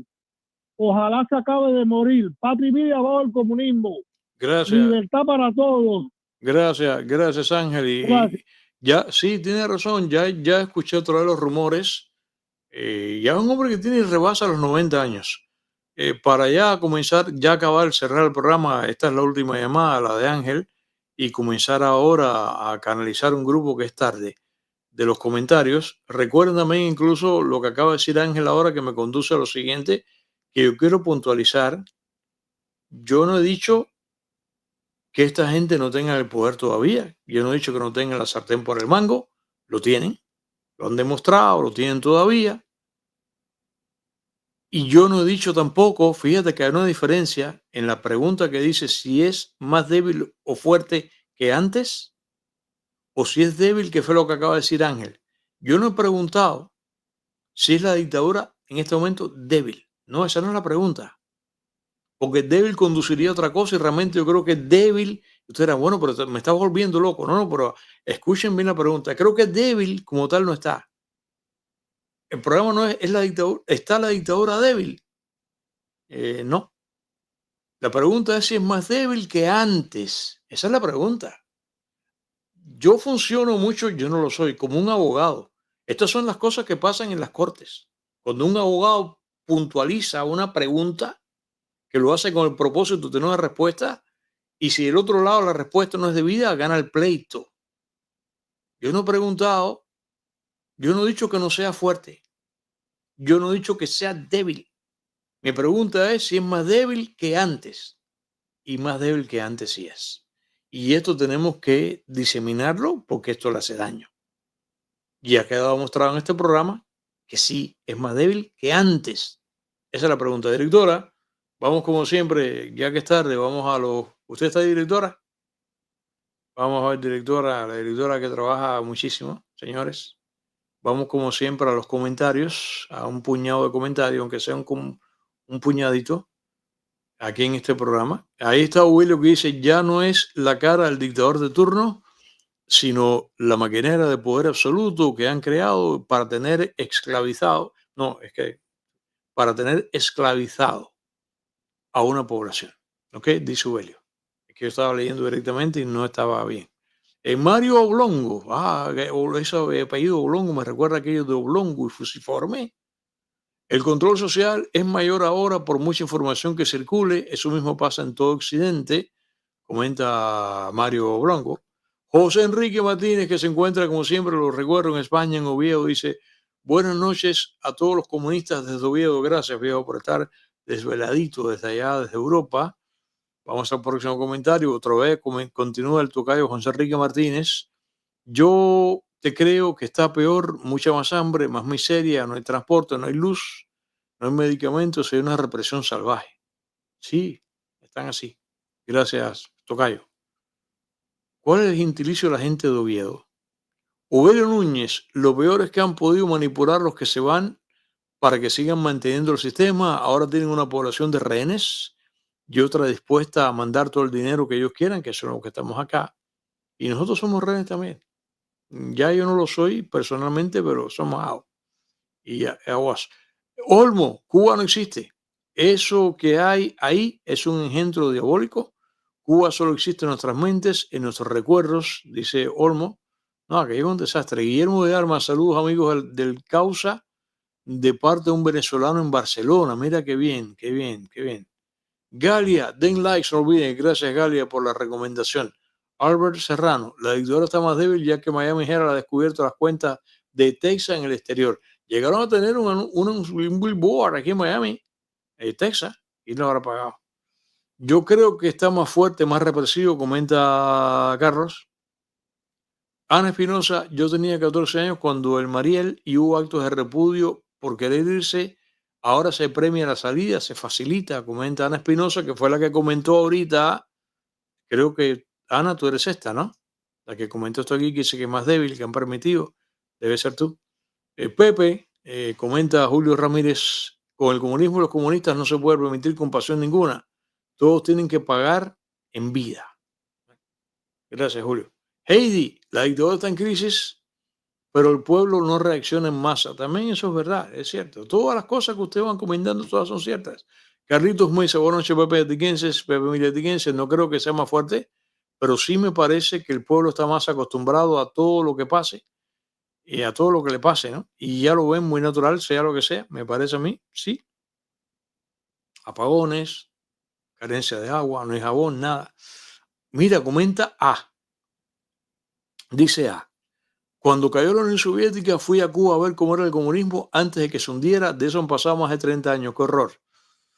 Mira tú, comenta A. Sanguilí. A los cubanos que fueron a Venezuela les sucedió lo mismo que a los chinos que llegaron a Cuba en 1949. Poco después los atrapó el comunismo. Qué pena, ¿eh? Los pobres chinos. Así fue, en Cuba. Los chinos le pasó a los polacos, le pasó a los húngaros. Francisco Fontanal, saludos de Brasil. Mira tú, caray, cómo crece. Carlos Domínguez, like, por favor. Pepe, si es anticomunista, muchachos, sí, tienes toda la razón con lo que acabas de comentar ahí. Galia, la dictadura más fuerte, comenta Galia. El terror, la apatía, la bulia, la ignorancia está en el ADN del cubano, sin valores morales. ¿Para qué enfrentarlo si podemos huir? El objetivo es la libertad personal como Isaura, se refiere al esclavo Isaura, de la novela y la telenovela brasileña, la novela de Guimarães. Vamos ahora al próximo comentario. José Sebastián Pérez Pérez, más débiles, más preocupados, con más miedo, planificando los días de emergencia. Saludos de Lima, Perú, a este Sebastián. Ah, bien, Sebastián, gracias. Vamos a ver el próximo comentario. Galia, siempre han hecho eso, la evidencia la tergiversan en tu cara. Lo acabaron de hacer durante el juicio en Londres, así fue, ¿te acuerdas que aquí lo cubrimos? El BNC pierde, el Banco Nacional de Cuba pierde el litigio contra el CRF1 y dijeron hemos ganado, pero vamos a apelar. Así es, gracias Galia por el comentario. Que comenta Power, saludos Pepe Forte, y quiero decirte que me acabo de informar por una fuente familiar que es enfermera de mi familia, de que Raúl Castro está ingresado en el hospital CIMEX y está mal. Saludos. A mí me habían comentado que él se había mudado para Santiago de Cuba, para una mansión que tiene ahí, ¿no? Pero yo lo creo, son 90 y pico de años. ¿Okay? En cualquier momento nos levantamos con la noticia de que murió Raúl. Iliana Murphy. Sí, Pepe, no hay dudas, ahora están más débiles. Comenta Iliana. Iliana piensa como yo y como tantos de ustedes. El próximo comentario. A ver, Carlos Cordovís. Pepe, déjame decirte algo. Yo tengo mucha esperanza de que ahora Cuba sea libre muy pronto, ya que es demasiado. Y en cualquier momento nos levantamos con la nueva noticia de que Cuba es libre, comenta Carlos Cordovís. Vamos a ver ahora. Felipe Finalé, Alemania, caray. Buenas noches, Pepe Emilia Tiqueros, y saludos a Alemania, patria, vida y libertad. Gracias, Felipe. El canguro loco. Oye, me está el caballo loco, este es el canguro loco. Y esto es. Estimado Pepe, saludos. La dictadura está tan condenada en respirar, tan concentrada en respirar por dólares, que la ideología ya no le preocupa, solamente le preocupa quién va a gobernar para llenarse los bolsillos de dólares. Comenta el canguro loco. Canguro con K. El Felipe otra vez. Pepe, muchas gracias a la editora de usted por esos maravillosos y educativos programas. Discúlpeme que no puedo estar siempre, claro, te entiendo, la diferencia te mata de hora, viejo. Gracias, Felipe. Mis queridos amigos, gracias por como siempre hemos llegado al final del programa, gracias por los super stickers, gracias por los super chats, los PayPal, los Cash Apps, que se agradecen muchísimo. Gracias como siempre por hacer sharing, que es muy importante que este programa lo compartan. Gracias por el like, que es muy importante que den like. Muy importante que den like. Gracias también por continuar suscribiéndose a este programa, a este canal. Este programa sale de lunes a jueves a las 8 de la noche y para que te enteres, presiona la campanilla cuando te suscribas, porque la campanilla te avisa al momento que estamos en vivo. El viernes descansamos. Recuerda lo que comenté, que este programa va a tener una segunda parte va a ser muy importante, un programa de corte histórico. El programa va a ser el inventario de las protestas vistas. Por supuesto que voy a llegar, entonces terminaré con julio, la hora del 21. Pero esas no hace falta que las amplíe tanto porque estas las tenemos ahí a flor de piel. Fueron el otro día. No. Protestas que la gente joven no sabe que ocurrió en Cuba, como esta que pasó contra Mikoyan en el mismo año 60. Y otras más, y que la gente no recuerda. Sobre todo esas primeritas que tienen que ver 59, 60, 61, y es importante. Ese programa viene, ¿ok? Así que como precisamente para demostrar lo que ya comenté, como esta dictadura primero era débil, se hizo más fuerte y ha terminado siendo más débil como está ahora, que es lo que yo creo. Yo definitivamente lo creo. Recuerden que a este canal le han tirado piedras, le han dicho de todo. Lo único que falta es que le digan esperpento y que aparezca mi sueño de que uno de estos actos aparezca la bandera, recuerda, la bandera cubana horadada, que le corten. Yo sé que la Estrella Solitaria, pobrecita, no tiene por qué pagar los platos rotos, pero esto va a ser con una equivalencia a la bandera rumana horadada en Timisoara en el 89 contra Ceausescu, y lo que pasó anteriormente en el 56, que es donde tiene origen el movimiento de Nagy, el levantamiento anticomunista de Hungría en Budapest. Gracias como siempre por haberme acompañado en este programa. Iba a decir algo más, pero se me fue de la mente. No sé qué será. Gracias a la directora que trabaja tan intensamente. Muchas gracias, mis queridos amigos. Muchas gracias y bye bye.